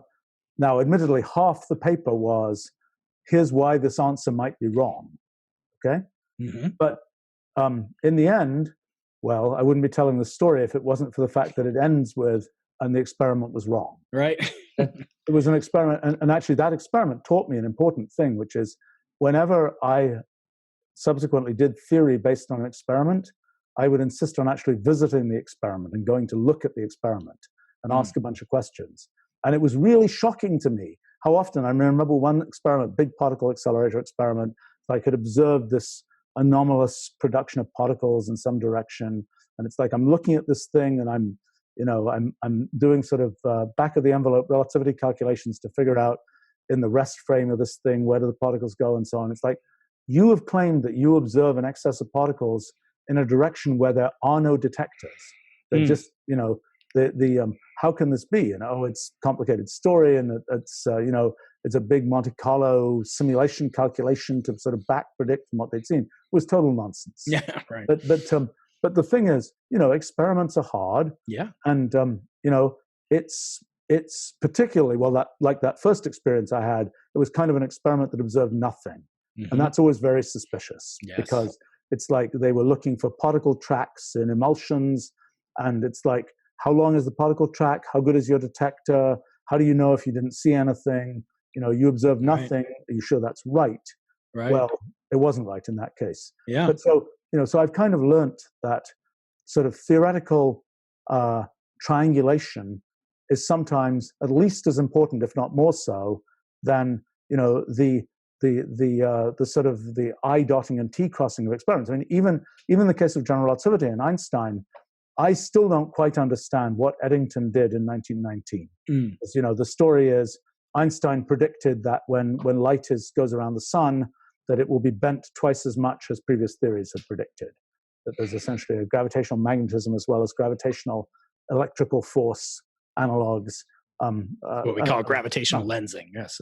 Yeah, right. But there's a factor of 2. There would be even Newtonian gravity. Yeah, they prediction, but it's a factor of 2 different in general relativity. That's right. So So, which Einstein got wrong initially in his original calculation, which could have been borne out by an eclipse that occurred in 1914, but for the fact that there was World War I going on during the path of totality, it didn't take place. So serendipitously, it was good for Einstein because, as he later said, when asked what would have happened if he had been proven wrong, he said, "I would have felt sorry for the good Lord because my theory is correct." But he would have been starkly proven wrong, falsified, even had the events of World War II not taken place. That's right. And in fact, some doubt that Eddington was really capable of achieving the precision on glass plates, don't forget, kept in quarantine for 6 months between, where the stars are in the background of the solar field, between these two observations. You're absolutely right. It was not really confirmed with the accuracy that nowadays we astrophysicists would accept until radar astronomy in the 60s and 70s. And now, of course, we know it, to exquisite accuracy. It's one of the most highly tested features of relativity. Go ahead. Yeah, no, I mean, it's always interesting to me that the intersection, for example, in the story of Eddington and Einstein and so on, I mean, the whole geopolitics of World War I ending and, German theory, English, verification, all this kind of thing.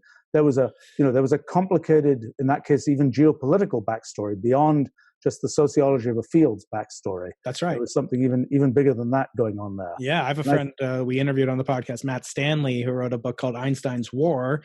It was interviewed on this podcast as well. So we'll link to that in the show notes. Yes, there's geopolitics, there's international intrigue, and kind of chauvinism, national chauvinism, and actually the fact that Eddington, being a Quaker, as Matt Stanley is, actually was one of the decisive attributes of why he was so pivotal in the story. Right. I mean, I think that so by on those levels of issue, the response, it's fascinating to watch the response of new ideas in long established fields. Yeah, I would say my rating of this physics theory is it's going really well. It's been, I've seen other cases where you introduce something into a well-developed field and there's much more immune response. Yeah. I would say that what I'm seeing here is both in terms of established physicists, it's kind of fun because they're just not used to something like this. No, so they say, it's going to take me a while to digest this. Mm-hmm. And I'm slowly getting signs of digestion. Okay. Right. What does this mean in such and such a place in what you've written? So to me, that's a great sign. It means people are really reading stuff and so on.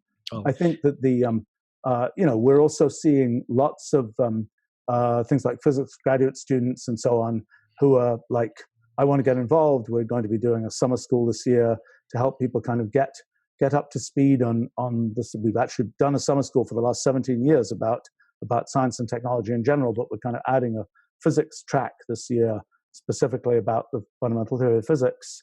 Oh, great. We'll definitely put information in the show notes about that. That's a wonderful opportunity. Just to remind you of a famous Arthur Schopenhauer quote that all truth passes through three distinct phases. First, it is ridiculed. Secondly, it is violently opposed. And third, it is accepted as being self-evident. So may it be accepted so, because I know that you're after the truth and the truth indeed.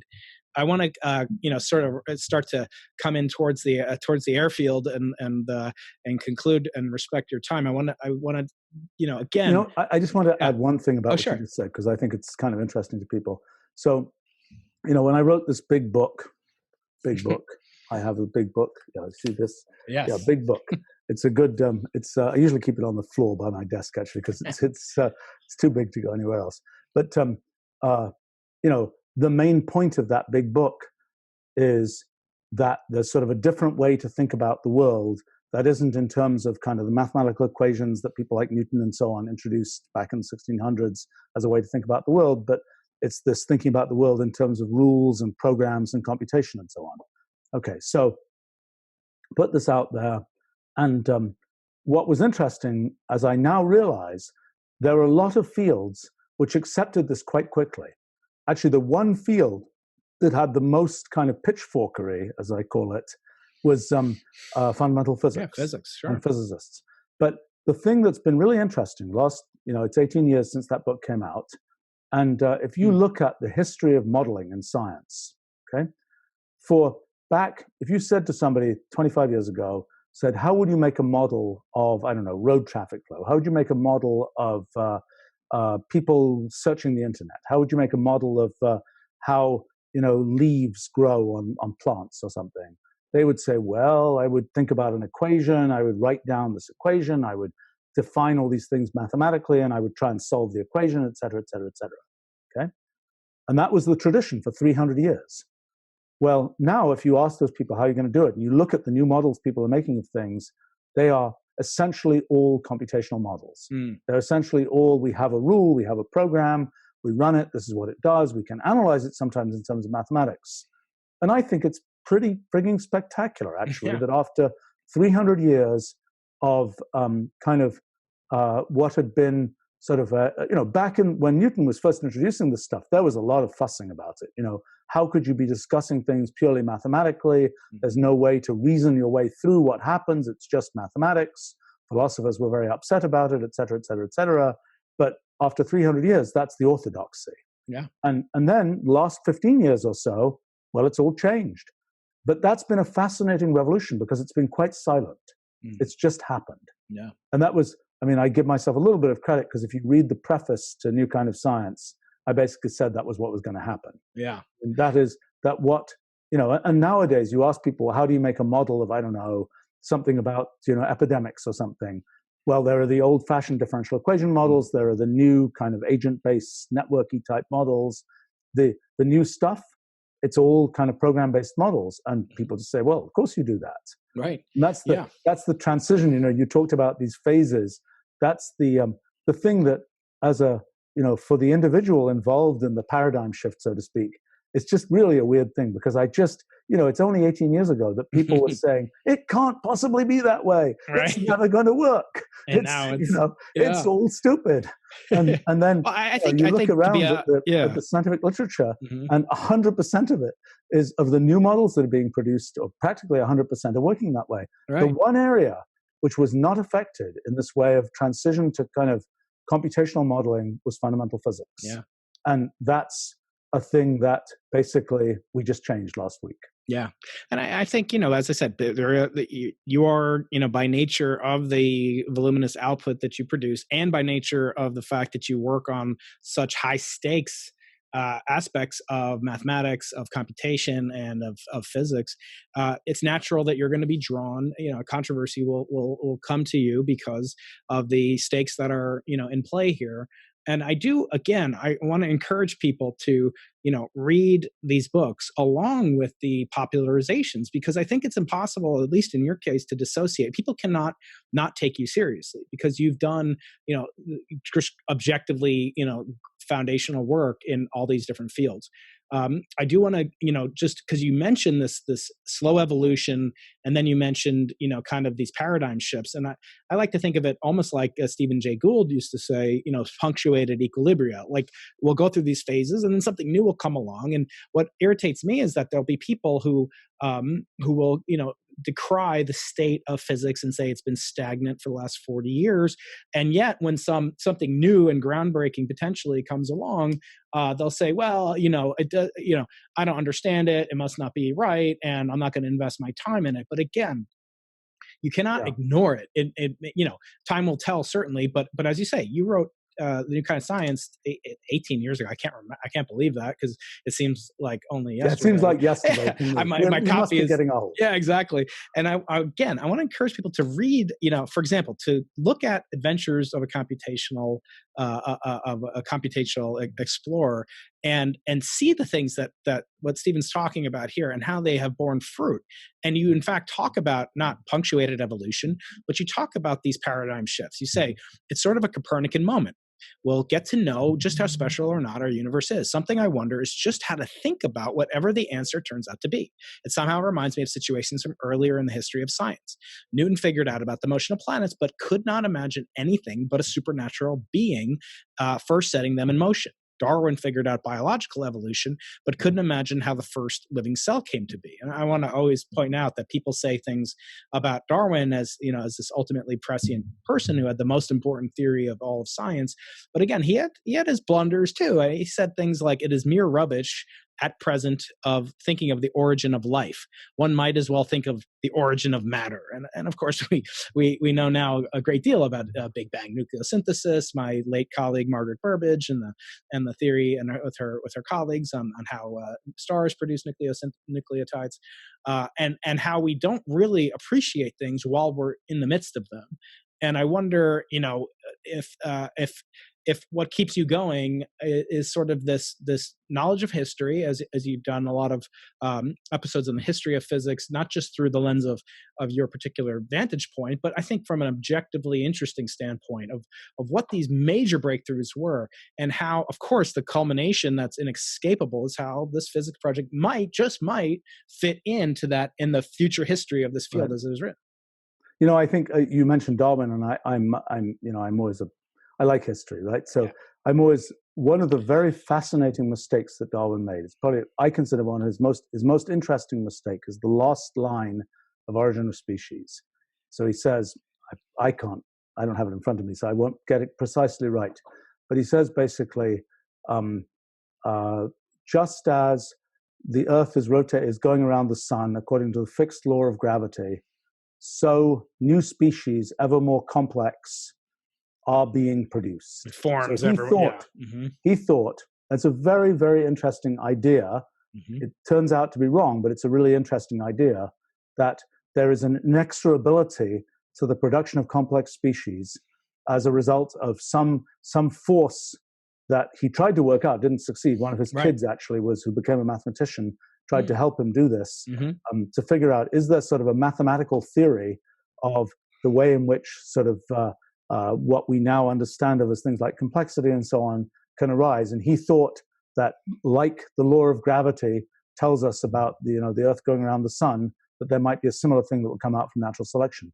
I think that this whole you're talking about people and their what happens when you're in the middle of paradigm shifts and so on. It's, I've been through a few of these. I mean, first point is, why do I do this stuff? Well, first, because I find it fun. Second, a thing that has really been an interesting dynamic for me in recent years particularly is, and it's really happening great with the physics project, is that I really like putting things out there that other people have a good time thinking about. In other words, it's, I don't really, it's not the satisfaction of, oh, I got it right. It's more the satisfaction of, I put this thing out there and people are having fun with it. I mean, it's kind of more like I suppose it makes me closer to, somebody in the entertainment business or something than I'm trying to nail it for the sake of having, I find it both internally for myself, I have my own sort of standards and definitions of success, and I don't really care what other people's are. And on the other hand, the thing that I really do get something out of is being able to give people, being able to sort of provide fulfillment for people. And I like to think that I do that in the kind of computational tools that I build. And I've been really pleased to see in this physics project that that's a dynamic that seems to have been picking up. And I think that the thing to understand about history, the two things that I've learned from studying history, which maybe aren't so obvious. One of them is, people say, 1905, Einstein introduces relativity. Everybody understood, relativity is easy to understand. It's a 5-page paper, which has basically no references. It's amazing it got through peer review. I don't know how that happened. I need to go find his friend was a peer. I think his friend was an editor. Okay. I'm blanking on his name, but yes, yeah. Right. Mm-hmm. But I think that's usually the way it works. If you actually want to get it through peer review, is for a new idea, that is. But I think that the thing that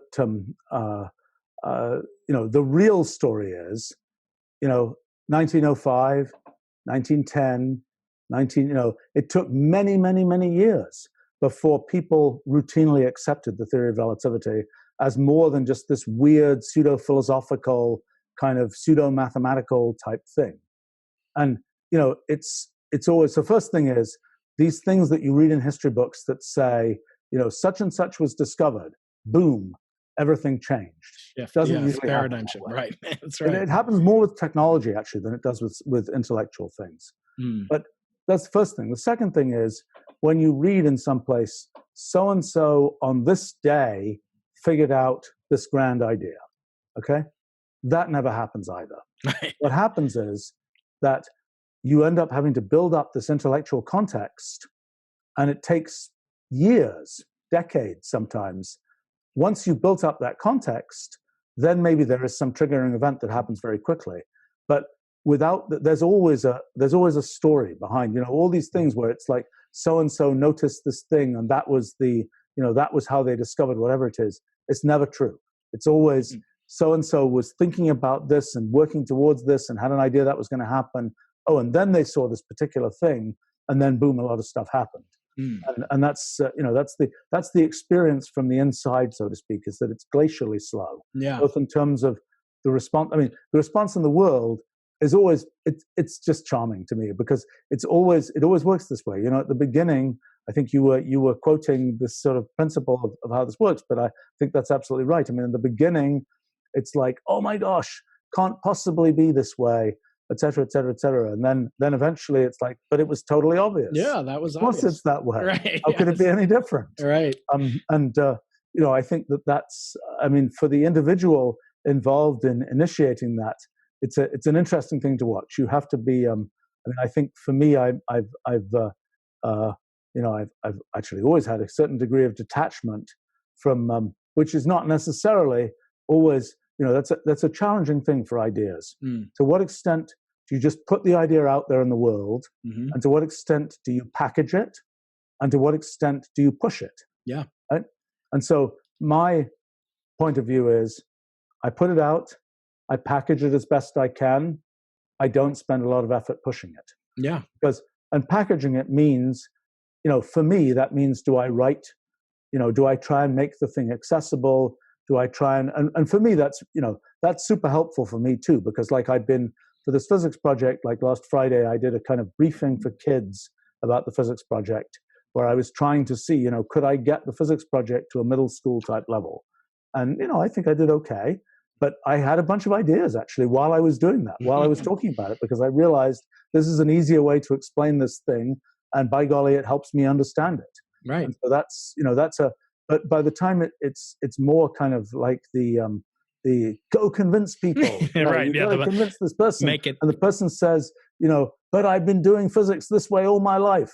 Right. And it's like, well, I don't know. That's it's right. Like, whatever. I think now it would be a new kind of marketing instead of a new kind of science. You need to really push it. I want to conclude with a couple of just because it's my prerogative as the host, and if you'll indulge me, I want to ask you a couple things. First of all, you were on Guy Kawasaki's podcast late last year, and he said something in the notes, to the audience that you may not have heard, but basically to the effect that you're the smartest person that he ever met. And I want to point out that one of the other people named Steven that he knew was Steve Jobs, of course. And he related a story, where he had, sat in or just had talked to Steve Jobs right around the time that I believe Mathematica was sort of getting its name, and that Steve played a role in the creation of the name, although you came up with the name, but nevertheless, he convinced you of doing that. I want to talk about that, the creative mind,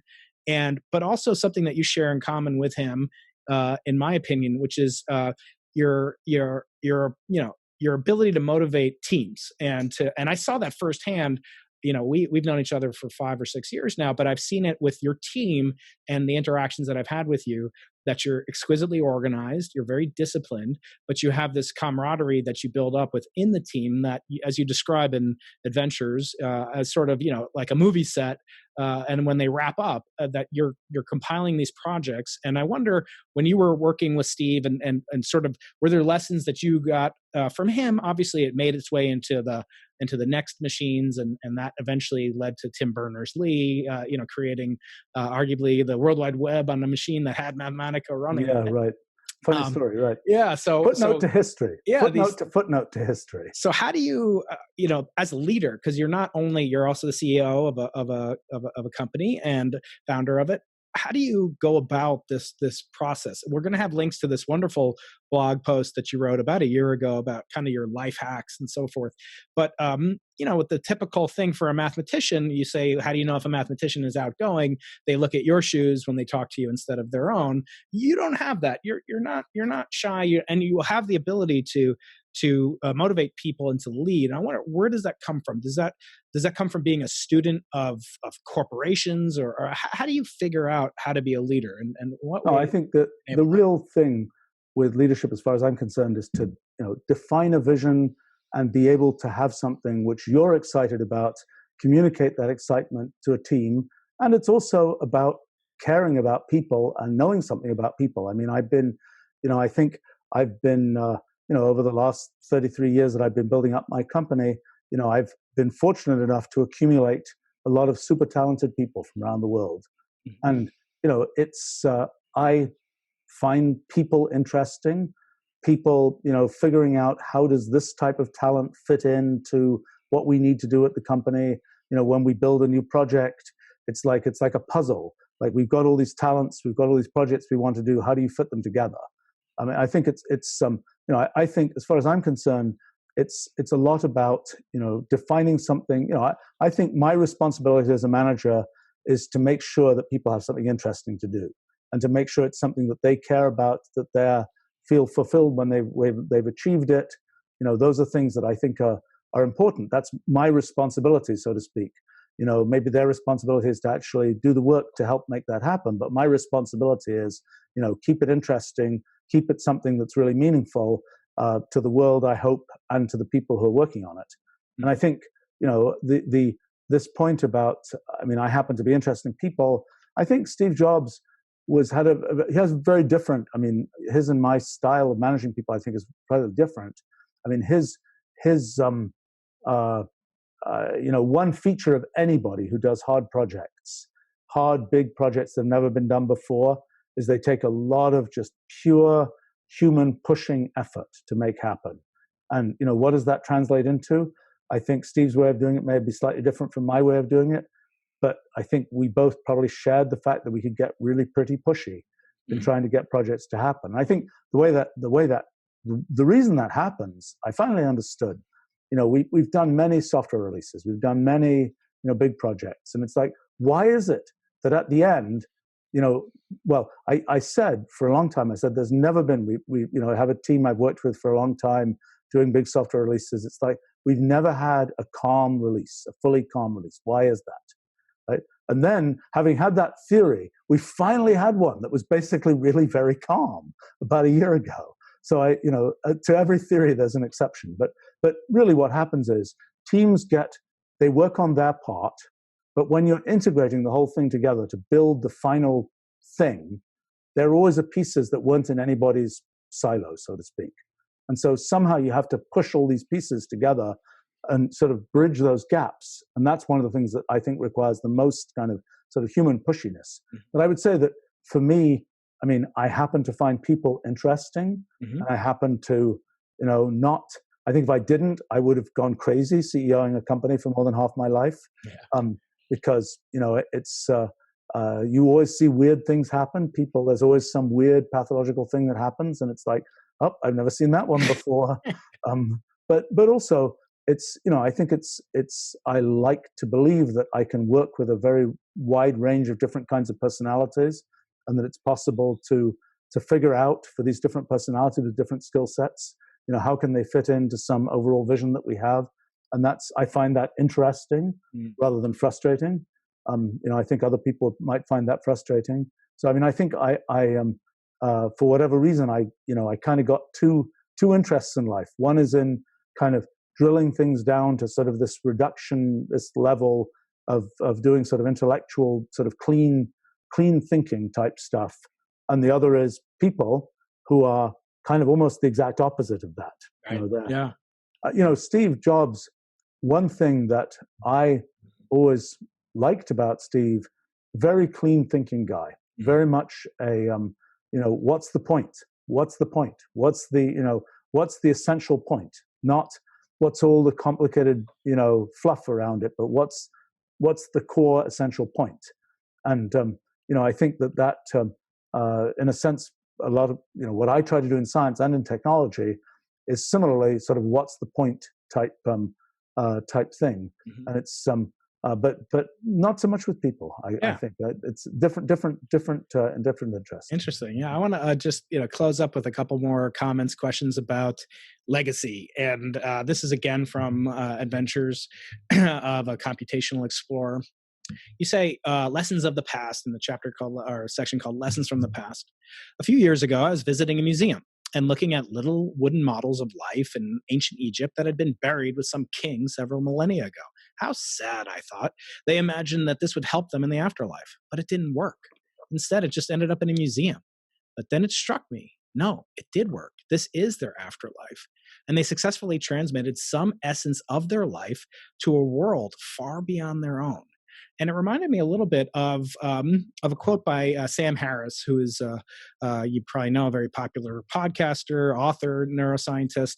He has a chapter in his book called Waking Up, which is subtitled A Guide to Spirituality Without Religion. And he says, in a thought experiment from the philosopher Derek Parfit, I think that's how you pronounce the name, asks us to imagine a teleportation device that can beam a person from Earth to Mars. Rather than travel for many months on a spaceship, you only need to enter a small chamber close to home and push a button. All the information in your brain and body will be sent to a similar station on Mars where you'll be reassembled. Imagine that several of your friends have already traveled to Mars this way and they seem to be none the worse for it. They describe the experience as being one of instantaneous relocation. You push the green button and you find yourself standing on Mars, where your most recent memory is of pushing a green button on Earth and wondering if anything would happen. So you decide to do it. And it goes on a little bit. And he says, this has the benefit of leaving nothing to chance. The fact that before you get transported and teleported, they obliterate your original body. This has the benefit of leaving nothing to chance. If something goes wrong in the replication process, no harm has been done. However, it raises the following concern. What if your double, the clone of you, is beginning his day on Mars with all your memories, goals, and prejudices intact? You'll be standing in the teleportation chamber on Earth, just staring at the green button. Imagine a voice coming over the intercom to congratulate you for safely arriving at your destination. In a few minutes, you're told your Earth body will be smashed to atoms. How would this be any different than simply being killed? And I thought for a second, this kind of brings up this notion of legacy, right? Because if you can be teleported into a different place in space, how is that different in this thought experiment from how you get transmitted or teleported in time? And if, as you say, we can separate space and time, perhaps, in what ways could this take place? First of all, let me ask you, in terms of legacy, how do you define it? I'm defining it as teleporting my values into time throughout history and into the future, not so much in space. It doesn't interest me as much. There's a famous quote, I'd rather have one reader of my book 100 years from now than 100 readers of my book a year from now. And I think I'm curious, what do you see as your enduring legacy, perhaps, or what would you like it to be? Oh, I don't know. I think that I'm, one of the features of the kind of science and philosophy that I think about is that I kind of slowly realize more about kind of the human condition and what the arc of in a sense, you could say, well, gosh, if you figure out the theory of the universe, then that's a thing that will sort of last for the lifetime of the universe. But that's not true. What you figured out is, for humans, here and now, this is how to understand how the universe works. It's all centered back on humans again. And I think that one of the things I've realized is that the permanence of anything one does, it's very much embedded within the context of some particular moment in history, so to speak. So it's not the case. I mean, one can have, it's kind of fun to imagine, so to speak, what will people think 500 years from now. But one of the thought experiments that I like to do is to ask, how has human purpose evolved over the last millennium, let's say? I walk on a treadmill for, a certain amount of time. How do I explain that to somebody from 1000 AD? It's like totally nuts. how will the people of the future, what will their value system be? How will it mesh with our value system today? Maybe there's something I've done that I think makes perfect sense that people will think is utterly shocking in 50 years. Maybe there's something that, is, these are difficult things to know. I think that, the whole question of sort of human permanence or impermanence, that's a whole different issue where, I suspect, one of these, it must be impossible stories is the whole human immortality story. And it's not impossible. It's just one of those things that has to be figured out. It's complicated. Mm-hmm. It's like if I've got a computer server, and it's been running for, a month, and then it crashes. It crashes because of some weird problem that happened, et cetera, et cetera, et cetera. That's kind of analogous to what happens with us humans.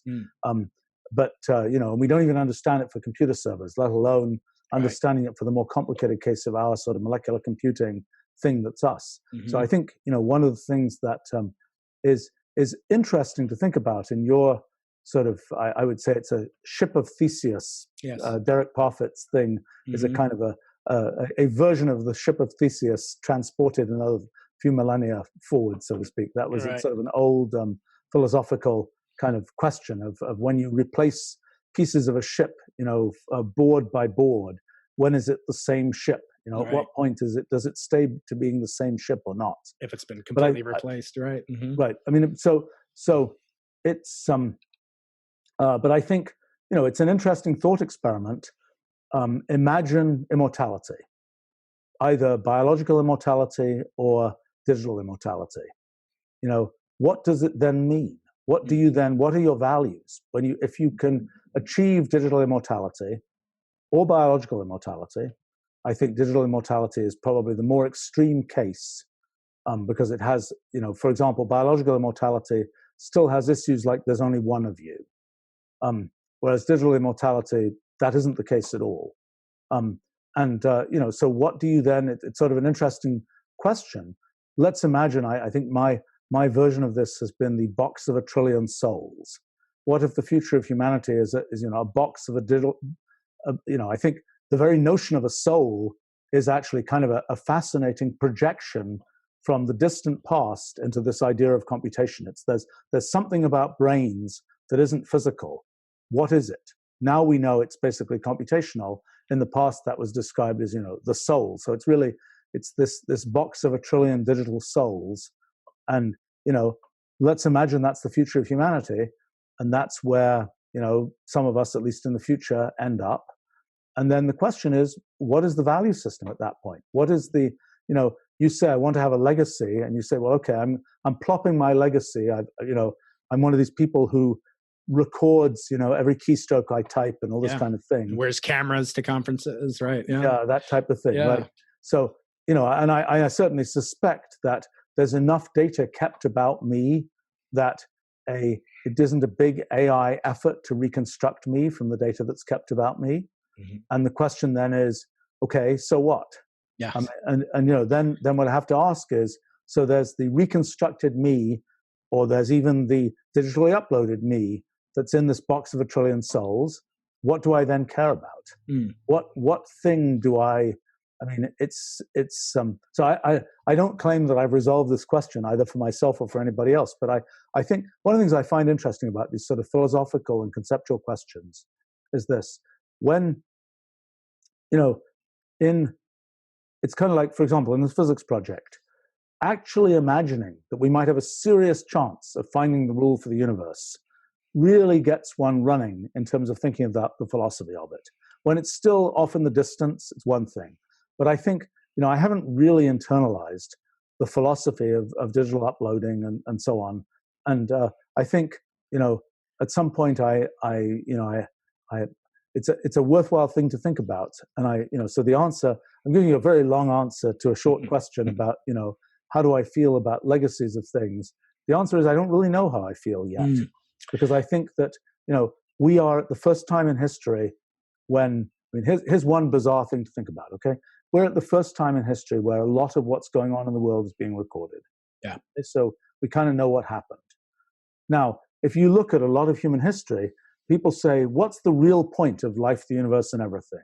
a lot of what people look at is, works from antiquity that tried to define that, and that were written at a time when they were the first things on the block trying to define those things, and they had good things to say, and those things are probably still true because human nature doesn't change much.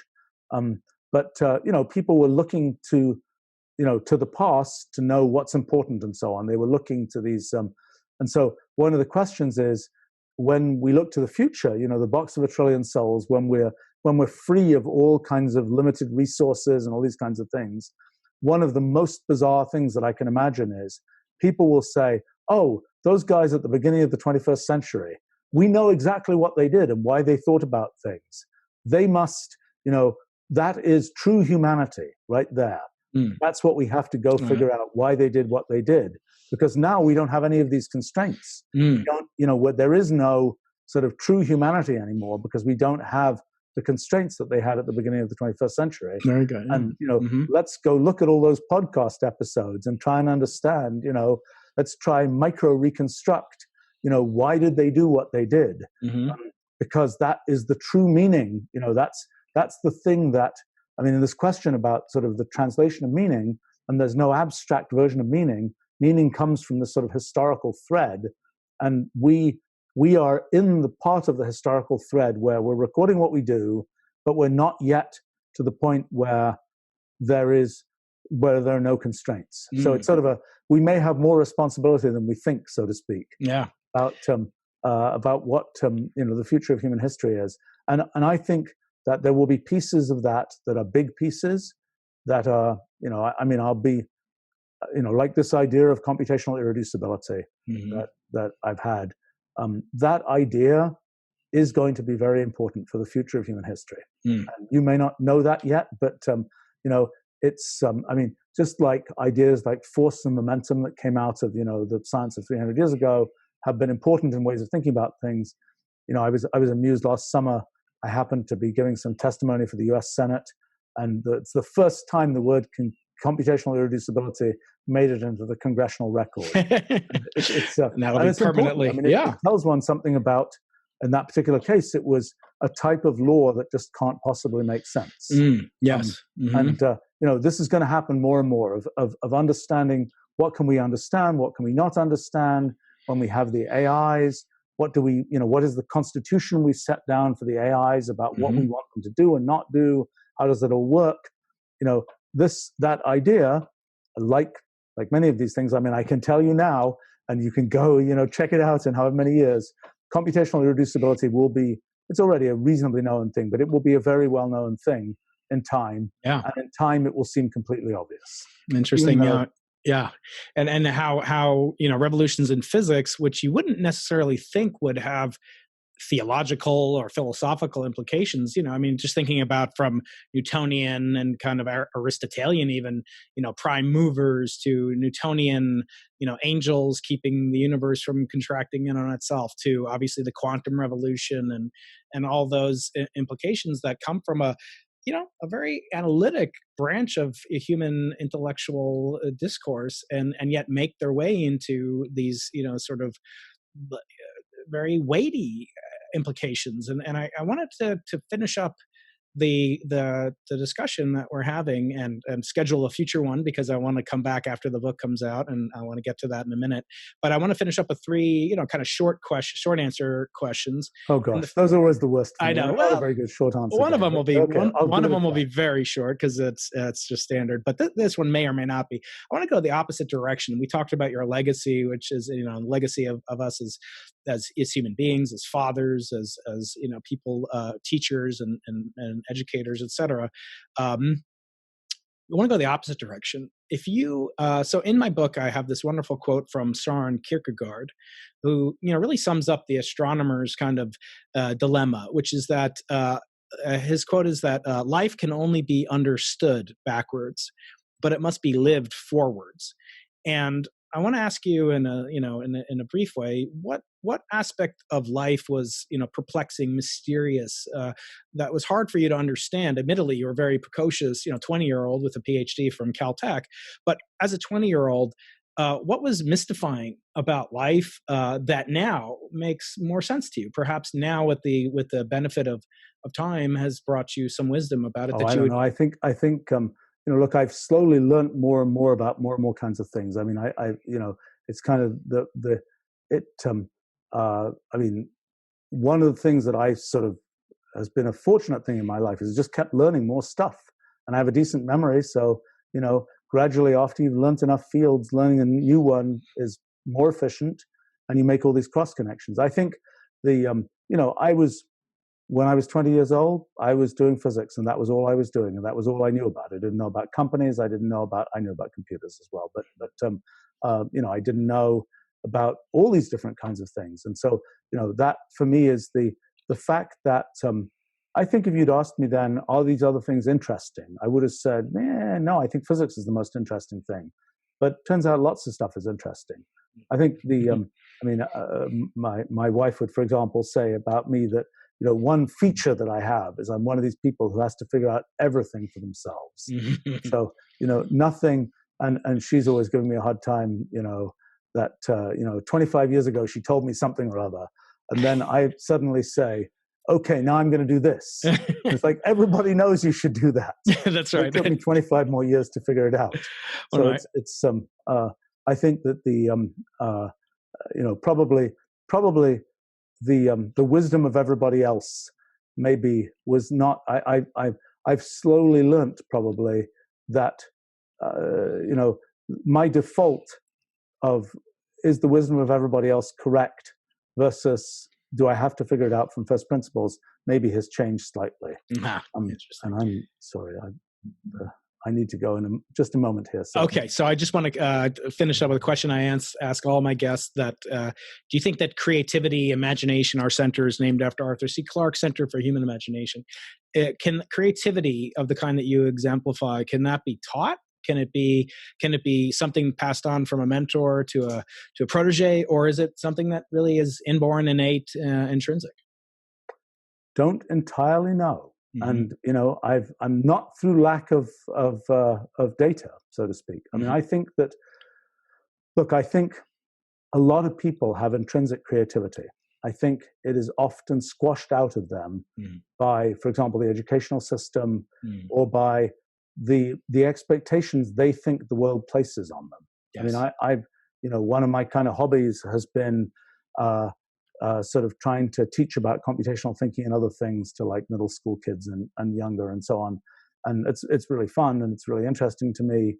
I think the thing that is interesting at the middle schoolish age, it's really fun for me, like explaining things to kids of that age, because they don't have any fear of asking questions about all kinds of things. Later on, they're much more uptight. They're much more like, what are people going to think if I ask this question? Is it a good, whatever. So I think my working hypothesis would be that sort of everybody has a quite good degree of creativity.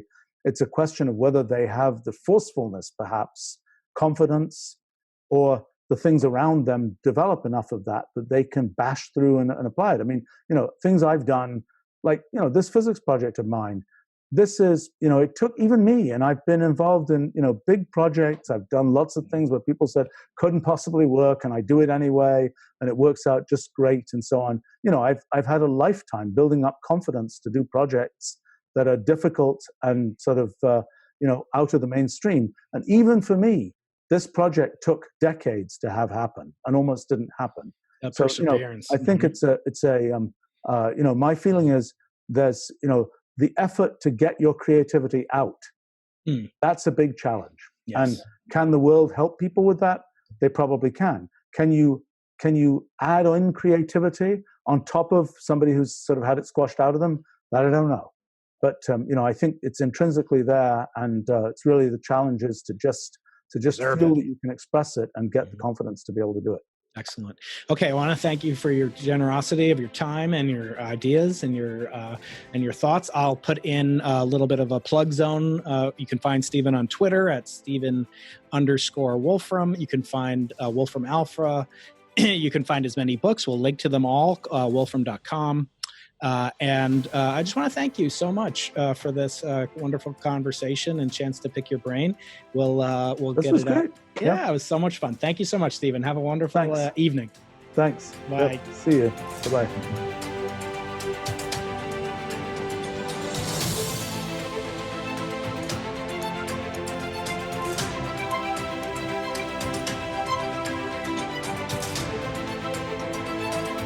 The only thing we can be sure of about the future is that it will be absolutely fantastic.